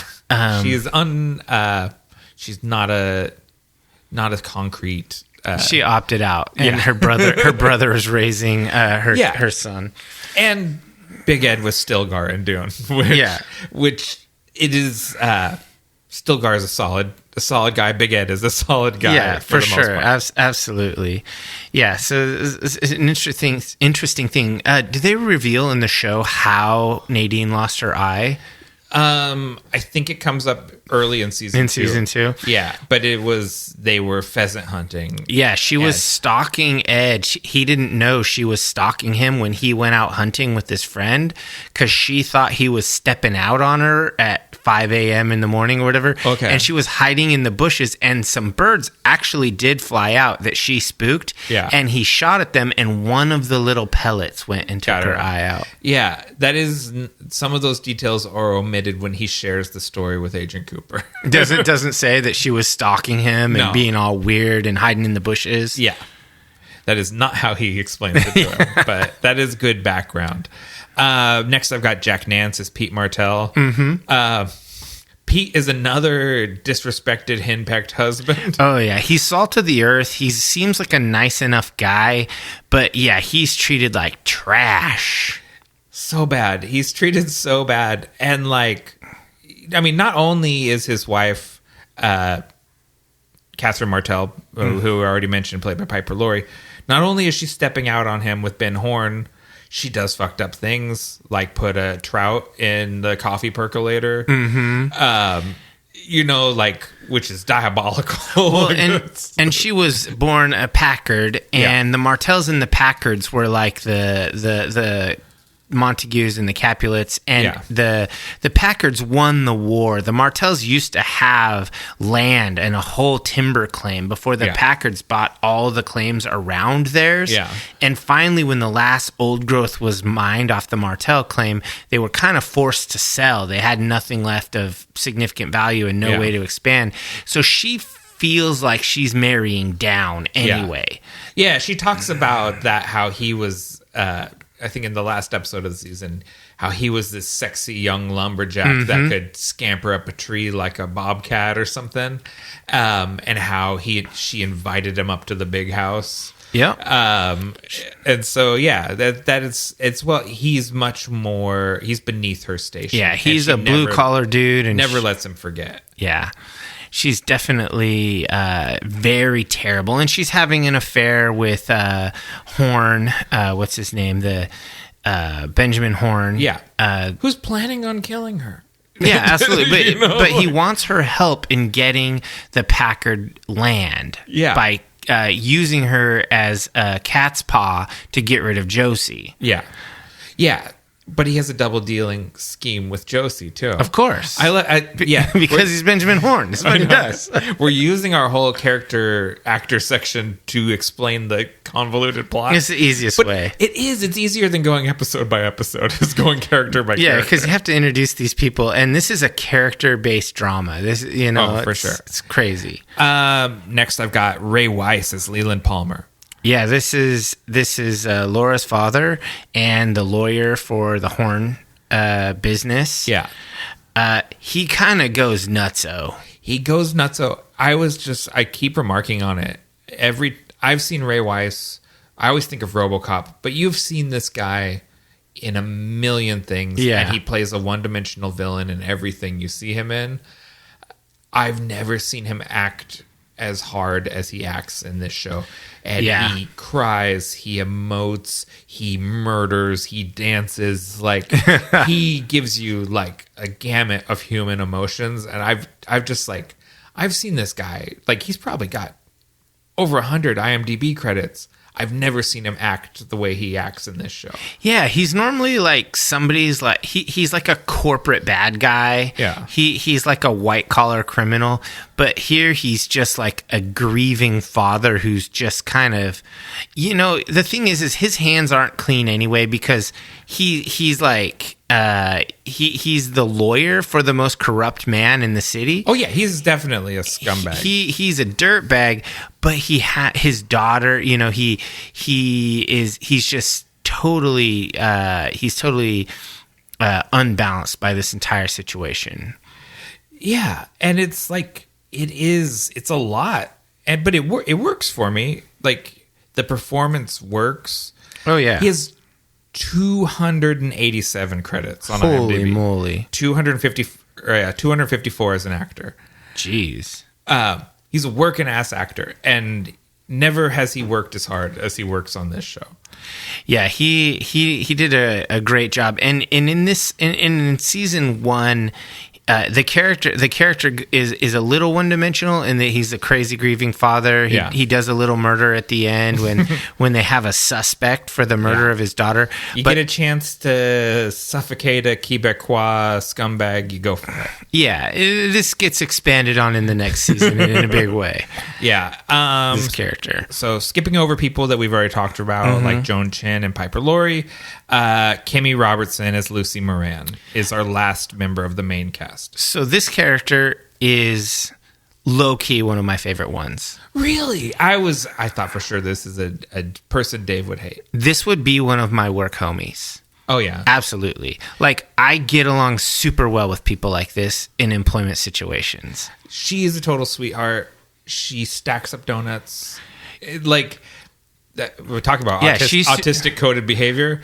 Absolutely. Sorting and stacking the donuts and putting them out every morning is artistic coded behavior. Yeah, but she's such a sweetheart. She just makes you want to be nice to her. Yeah. And just be her friend. She's just such a nice person. And the acting is really good. Like, I thought that the character was really convincing. Like, I mean, she has kind of like a nasally shrill voice that I could see it could get on your nerves. But the fact that she's always just sort of like nice and she's always respectful and really cool. Like, yeah, I really like this character. I think that she is one of those people who is sort of like Harry Truman or Big Ed or the Doctor. You're just like, okay, yeah, that's a cool, nice, real person. Like, I could like them. Yeah, low key, she makes the sheriff office run. Yeah, she's like, kind of the boss. She's like the secretary at a school. Yeah, kind of the hub. It works because she's putting in the work there. Yeah, absolutely. I think she's really cool, and she has a relationship with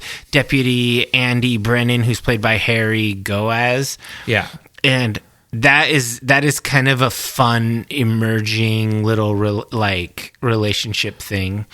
Yeah, Andy does get on my nerves from time to time. Like, I lost patience with him as the thing went on. Yo. Like, at first, like, how he's like crying at the murder scene. Like, that worked for me, right? Okay. That he cries, I was like, he's too emotional. He's too soft for what they're dealing with. Yeah.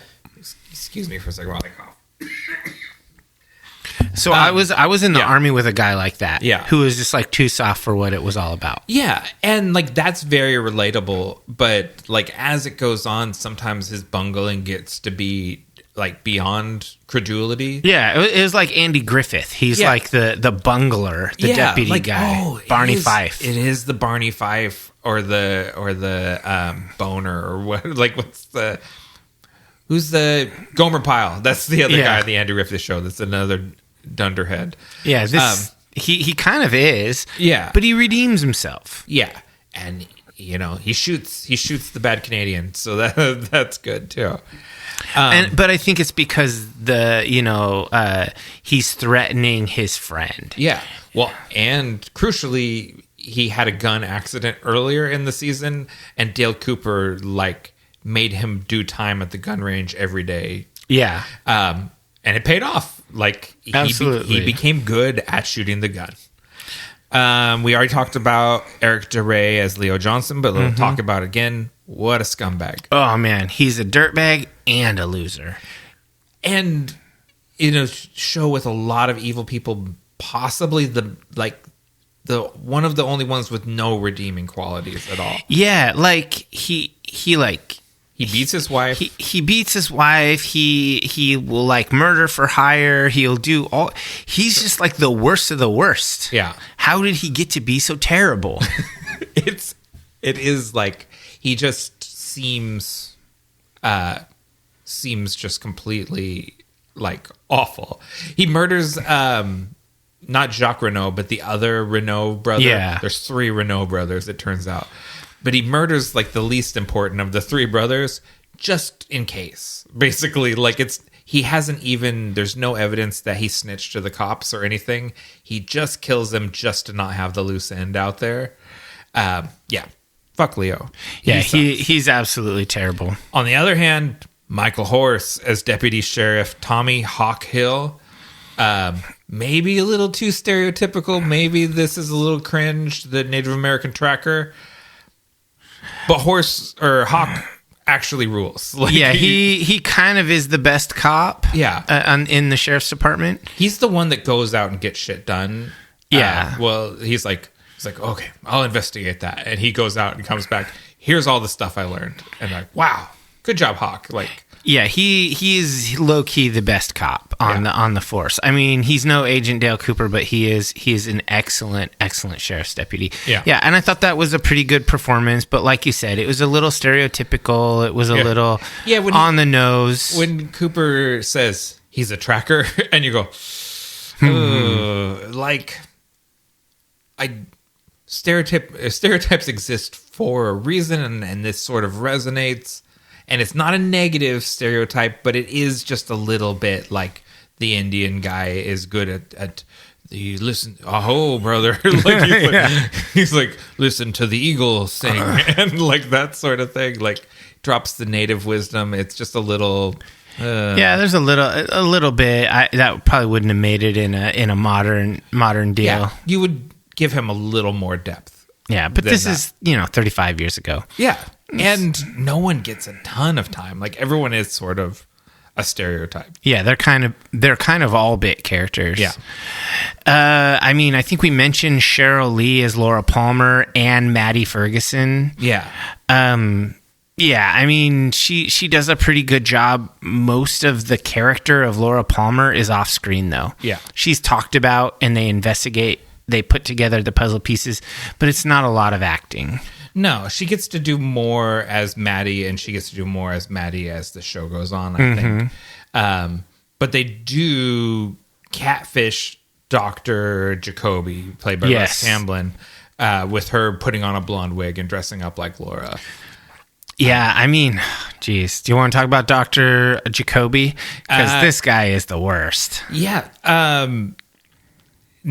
Russ Tamblyn is great. He does a great job. So Dr. Jacoby is an unethical therapist. He is, if he's not having an affair with his patient, he's definitely wants to. Yes. 2, he is a creepy passport bro, where he has the Pacific Islander wife. his whole thing is about sort of island life and this sort of tiki thing, but it's he's the mail order bride guy. Yeah, in the background information in the book, it basically talks about how he went and had visited some native shaman people, like, whatever, wise people, and had endeared himself sufficiently that they shared like ayahuasca with him, and like he had done peyote, and so it kind None of these things have to do with Polynesia, by the way. No, not at all. These are North American native things. Yeah. Even though he's like a obsessed Hawaii guy. Yeah. In the show, but basically, like, he does not have what he considers to be normal, like, or what we would consider to be normal views on how psychiatry should be done, because that's not how, like, the ancient wisdom of the world works, man. Like, so he's a terrible dude. He's bad. He is a bad guy, and you get it right from the start where he's at the hospital and no one wants Agent Cooper to talk to him. Yeah. Like, he's like, she was my patient. I could share information with you. And everyone's like, we gotta go. Like, no, everyone is signaling to you, this guy's a creep, stay away. Yeah, Dr. Jacoby's like, oh, okay, I'm going to start, Laura Palmer needs help. She needs to talk to a psychiatrist. So, she's going to come talk to me. And then she reveals that she's a sex worker and she's got a couple of boyfriends and stuff. I bet there's room for me. Yeah. In this picture. So you're telling me there's a chance. Yeah. Oh God. Like, he's just the worst. Like, he is an abuser at, like, I don't think that's not like a stretch. Yeah. That he's an abusive dude. It's never appropriate to have a relationship with a teenager. It's never appropriate to have a relationship with a patient. Mm-hmm. If something like that happened, you're ethically bound to terminate your professional capacity, right? Yeah, like, if you have a personal relationship, you need to terminate the professional relationship. Yeah, it's just... Anyways, he's a total scumbag. And this is nothing against the tiki community. No, I enjoy rum drinks and fancy cups. It's not the tiki that makes him gross, but it is a component in his overall creepiness. He makes the tiki bad. Like, he taints tiki by his involvement. Yeah, and not the other way around. Yeah, I mean, I went to Hawaii this year, so I thought that some of that stuff was pretty cool. But this guy, he's no good. So do we keep going into reoccurring cast members, or this has been a lot? Yeah, I still have everyone. I mean, if you have any favorites you want to bring up, I think we could do that. Otherwise, I think we go into the wrap, because we're already over our normal time. Not that we're on a timeline, but just gosh, how many minor characters do we want to bring up? Catherine E. Coulson as the Log Lady. Okay, Log Lady, pretty important as far as she's iconic for the show. Yeah. Not a ton of dialogue in the first season. She kind of shows up in Yoda's, or actually they show up at her cabin. Yeah. And she drops wisdom on them. But mostly she's just visible in a couple of scenes. I think she's just one of these people where, like, the image of her was so captivating that she became a bigger deal.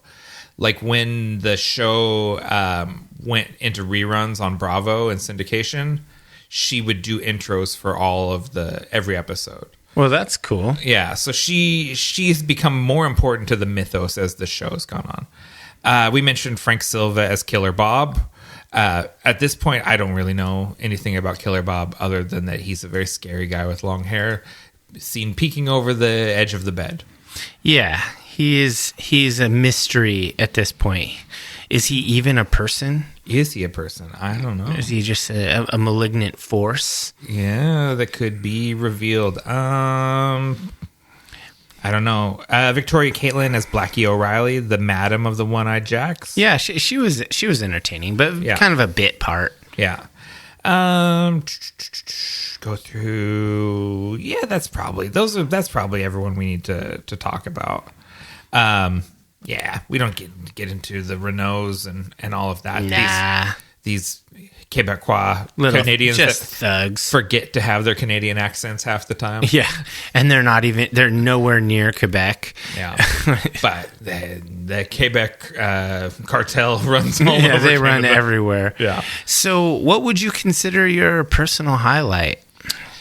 Season 1. It was tough. I knew it was going to be a Cooperism. Mm-hmm. One of those like Dale Cooper Lynch moments where he does drops some philosophy on the group. Yeah. So I had to pick one, and I picked Harry. I'm going to let you in on a little secret. Every day, once a day, give yourself a present. Don't plan it. Don't wait for it. Just let it happen.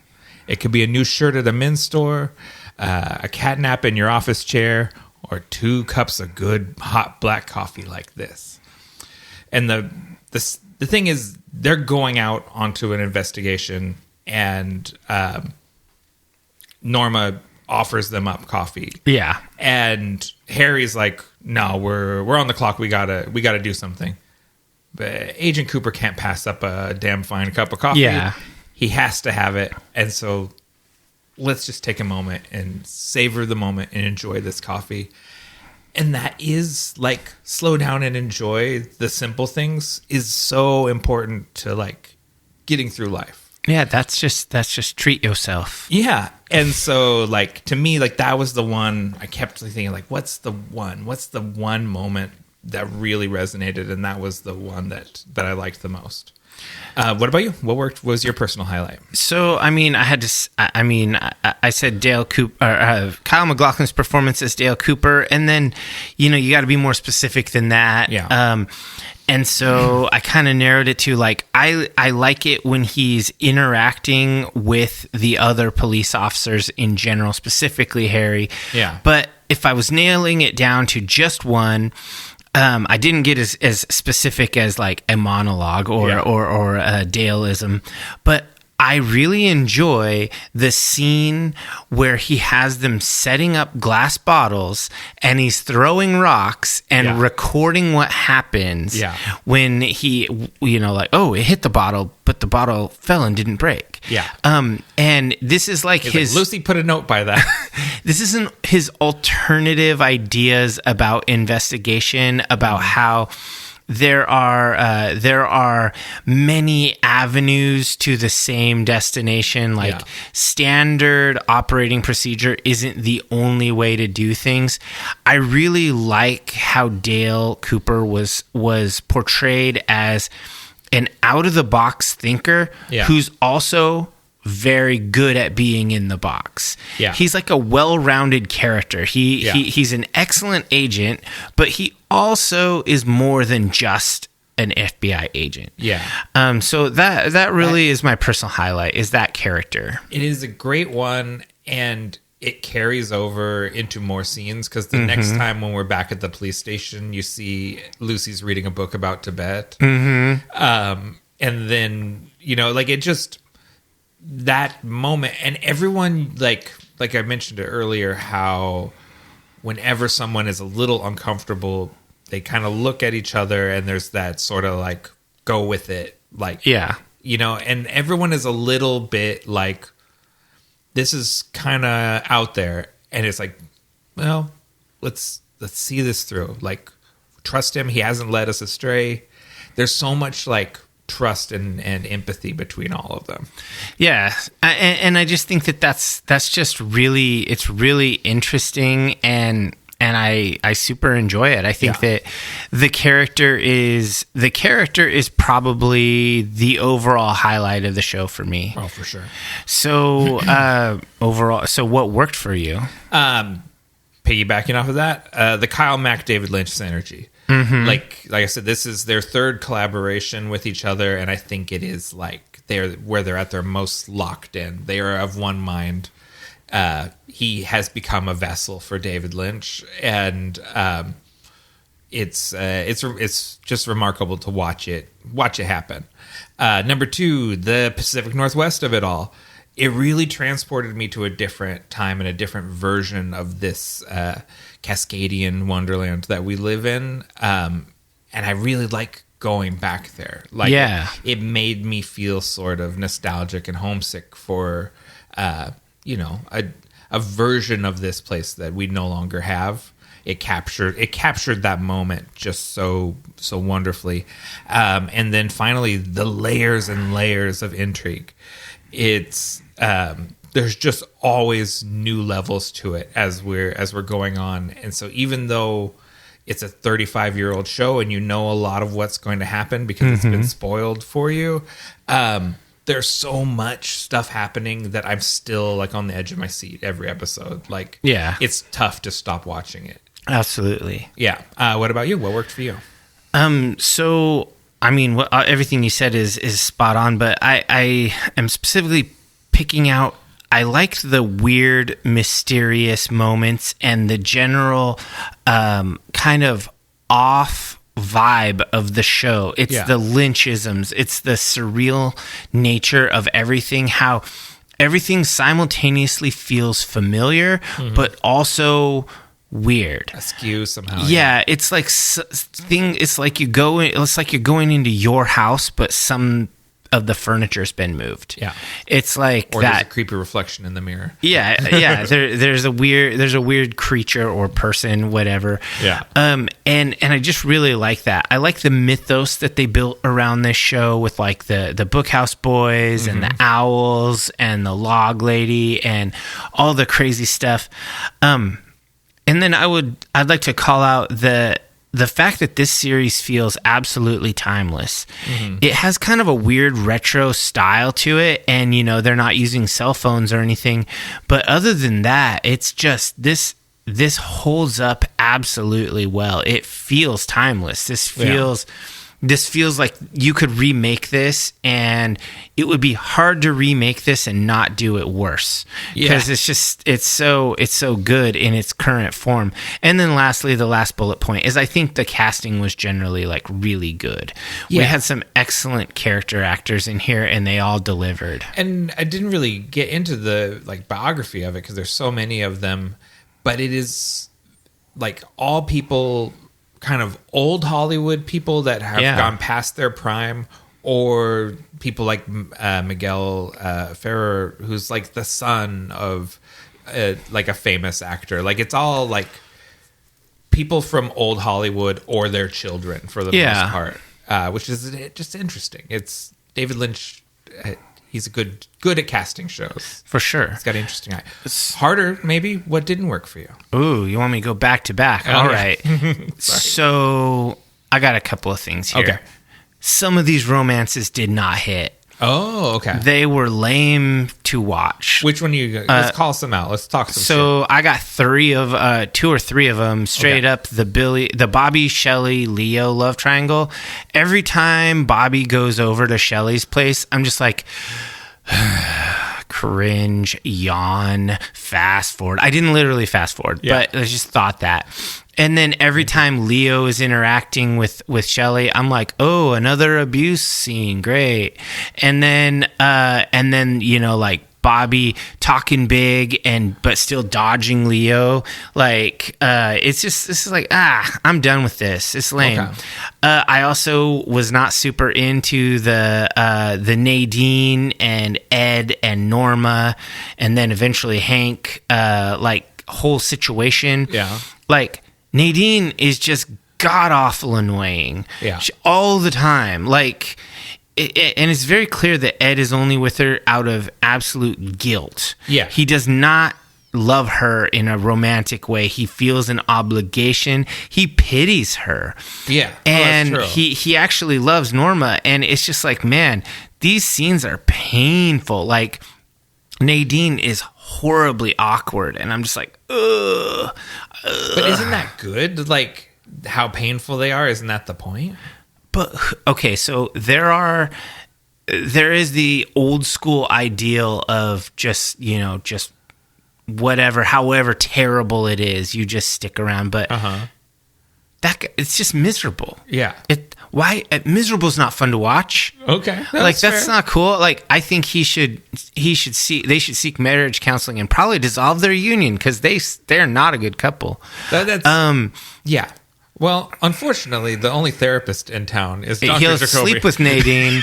Or Big Ed. I mean, ¿Por qué no los dos? he goes, right now I want to see Nadine in private for a little while. And then afterwards, I'm going to want a 30 minutes powwow with Big Ed. Exactly. So then next bullet point. Yeah. The single worst performance in the entire show. Ooh. There is an actor so utterly wooden and devoid of expression, and it just he doesn't evoke any emotions in his scenes. The Log Lady's Log? Actually, the Log Lady's Log is more intriguing than James Marshall's performance as James Hurley. Oh. That is just a trash performance. He's just a face. He looks perpetually stunned. Like you hit him with a giant hammer and he's just like, duh. Like there are no meaningful lines delivered. There's no interesting moments where you just think like, oh man, James, something special about that guy. You're like, oh no, he's the basic guy who dresses like a biker, but he's not a biker because he's lame and he's weak. He's not interesting. None of those people even talk to him or like him. He's just lame. Big Ed likes his nephew James. He's obligated, just like Nadine. Big Ed is way more interesting than James. He goes, it's my sister's boy, and I'd be a plumb bad uncle if I didn't look after him. He's like, I basically run a petting zoo around here. I got my terrible, insane wife and my dullard of a nephew. He's constantly get himself in legal trouble despite getting all the second chances he could want.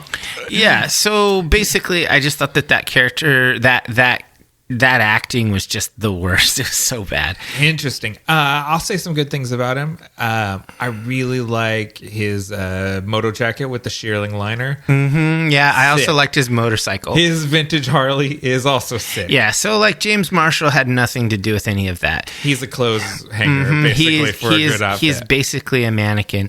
And then the last point on what didn't work for me is sometimes the music is so perfect. Like when you're in a dark scene, like when they're in the train car or whatever, and there's the dark, layered, moody synth, and it's just so grim, and it's like you just feel it like kind of rumbling you, and you're like, oh my god, this is so crazy. And then, like, they walk outside and it's bright and it's like, dong, ding, dong, dong, dong, dong. Like, I'm like, oh, fuck off with your stand-up bass, dude. Oh, come on. That is garbage. That was such a bad transition. Like, it goes from the most excellent 80s synth music to this, like, 50s or 60s really bad, like, jazz. I'm like, fuck.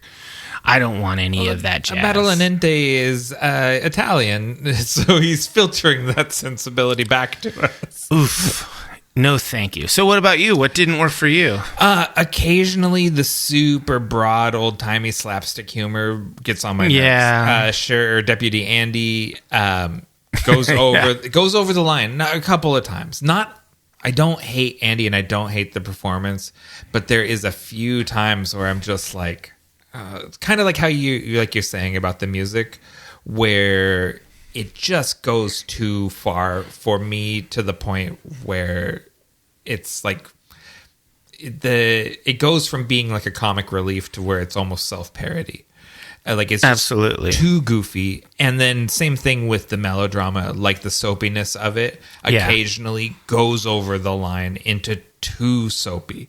Mm-hmm. And it's not a constant thing, but there's just a few times here or there, like Laura Palmer's mom, some of her hysterics. Oh God, I got so tired of her. Yeah, some of those go over the reason line. we didn't mention her in the casting. She's terrible. Oof. Yeah, that's true. We just brushed over her. Well, and just like in a soap opera, it's like, oh yeah, we killed such and such, but did you know he had a previously unknown twin? Yeah. That shows up so we can reuse the actor?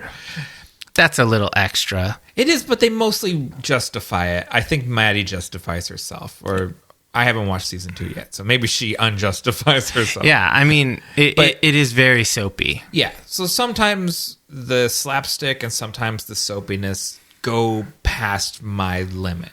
Yeah. But they never stay over the line for so long that I don't fall back in love with it. But it's just like sometimes. Like, it's another way of saying the same things that you're saying. Like, there's just certain moments where you're like, the rest of this is better than this. Yeah. In isolation.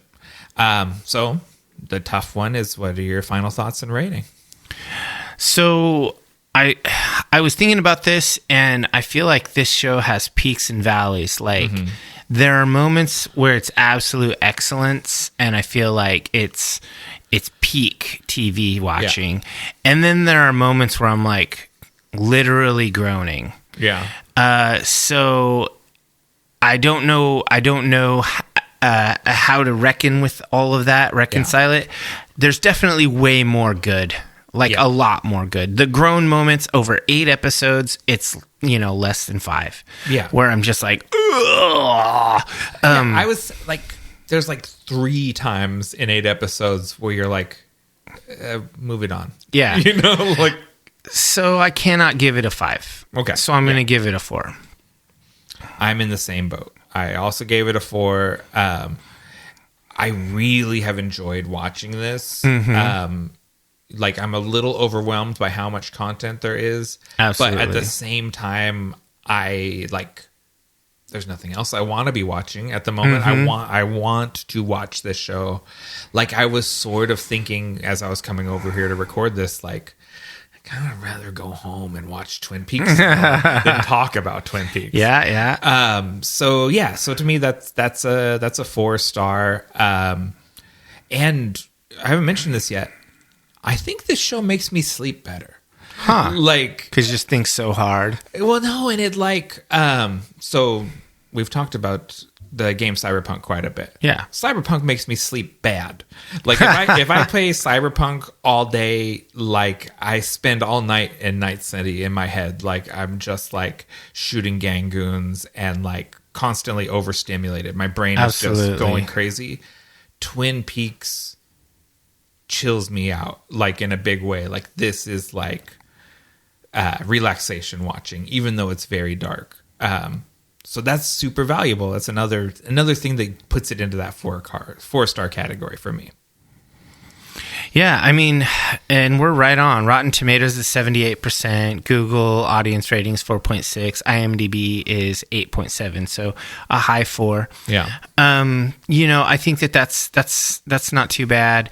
We're pretty close to the herd as far as what we're doing. So let's take a quick break, and then we'll come back with the Vault of Darkness.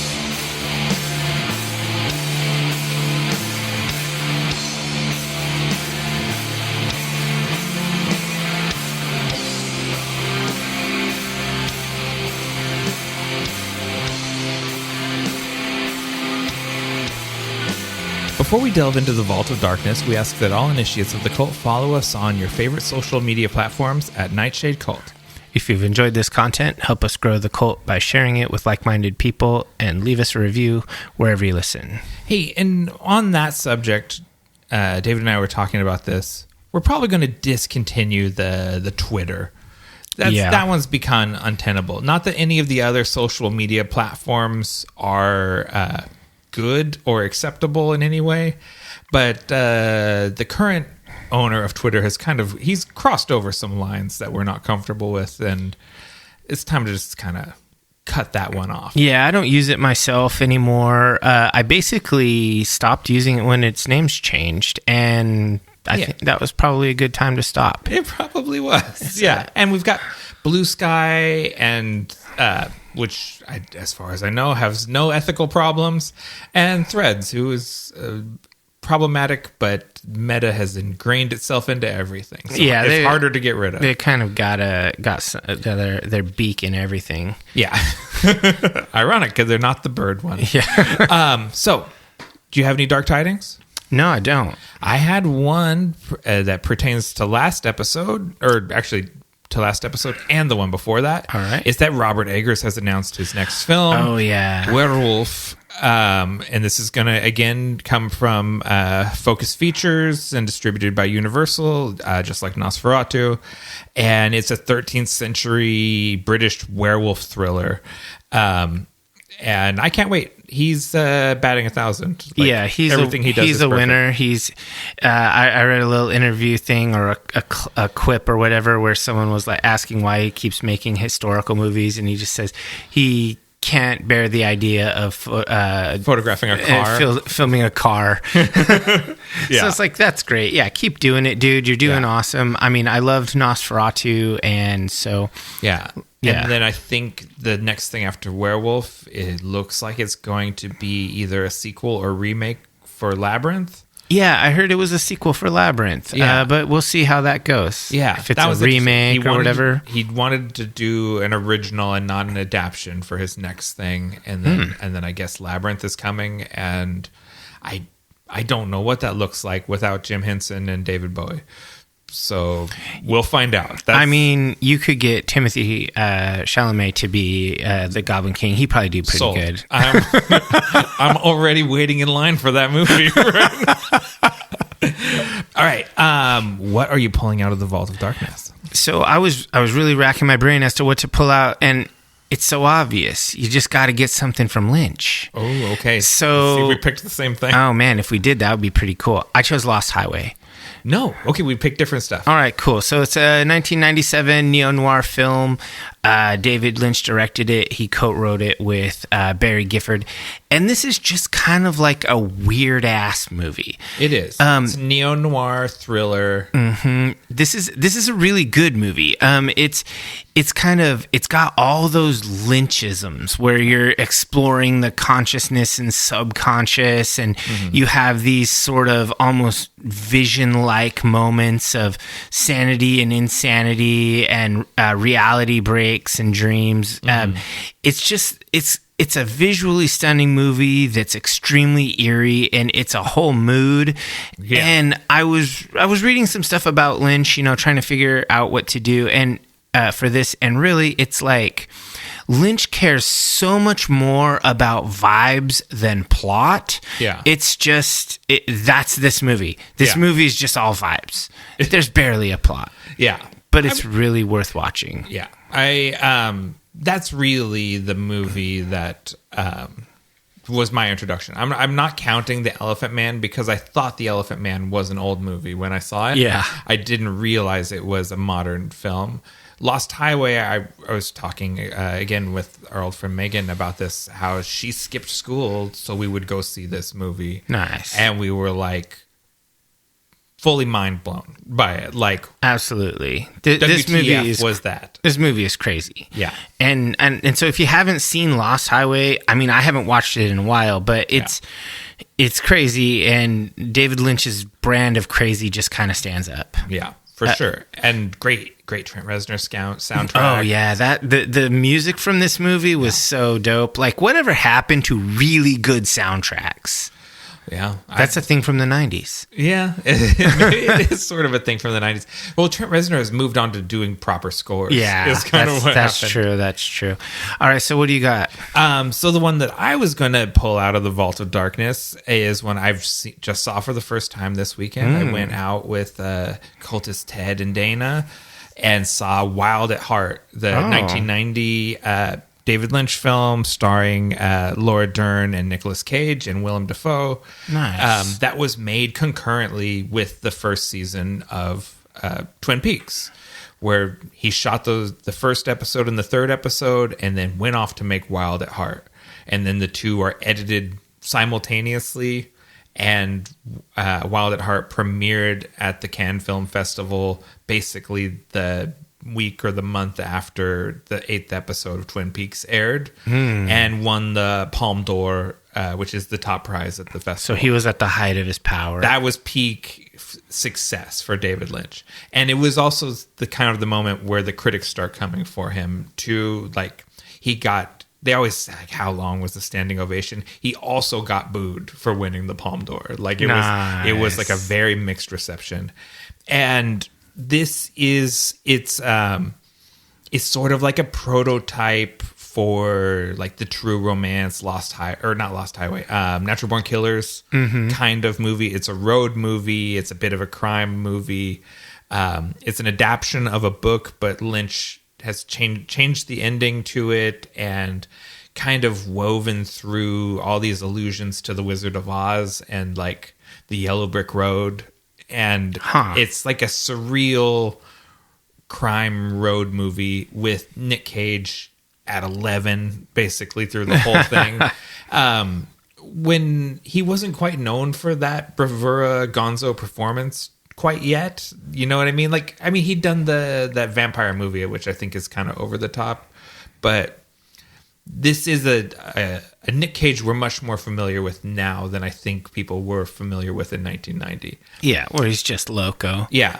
And I finally see why Dr. Ian Malcolm in Jurassic Park was so obsessed with Laura Dern, because she's a smoke show in this movie. And I was like, oh, I get it. I didn't understand it in Jurassic Park, but I understand it now. And it is just it's a crazy, they're not, I would say like a 50s juvenile delinquent movie, but they're not young people, like teens. They're like around 30 probably. Okay. And Willem Dafoe is like a completely awful, creepy pimp named Bobby Peru. And like, it's just got all of the Lynchy stuff that you like, the surreal dream imagery and all of that. Real gonzo violence, like over the top, heads getting blown off and kind of crazy stuff happens. And a bunch of people from Twin Peaks show up in it. Okay. Including Laura Palmer herself as Glinda the Good Witch at the end of the movie. I've never seen this movie. Yeah, I don't know if you would like it or not, but it's definitely worth watching. It's an experience. I'm thinking I might do some things like take some directors that I really like David Lynch and like Ridley Scott. I haven't seen all of their movies. Yeah, I've just seen the ones I've seen and I've loved, but I think I should see all of them. I think you're going to find some tough sits in Ridley's catalog. I think that's okay. Yeah. You're always going to get something out of a Ridley Scott movie, even if it's one of his bad ones. And so I think the same thing with David Lynch. Yeah. I want to see the evolution. Yeah. I don't think David Lynch has any bad movies. I just think sometimes we're not ready for them. We'd like to thank you for joining the Nightshade Cult. Until we meet again, we're wishing you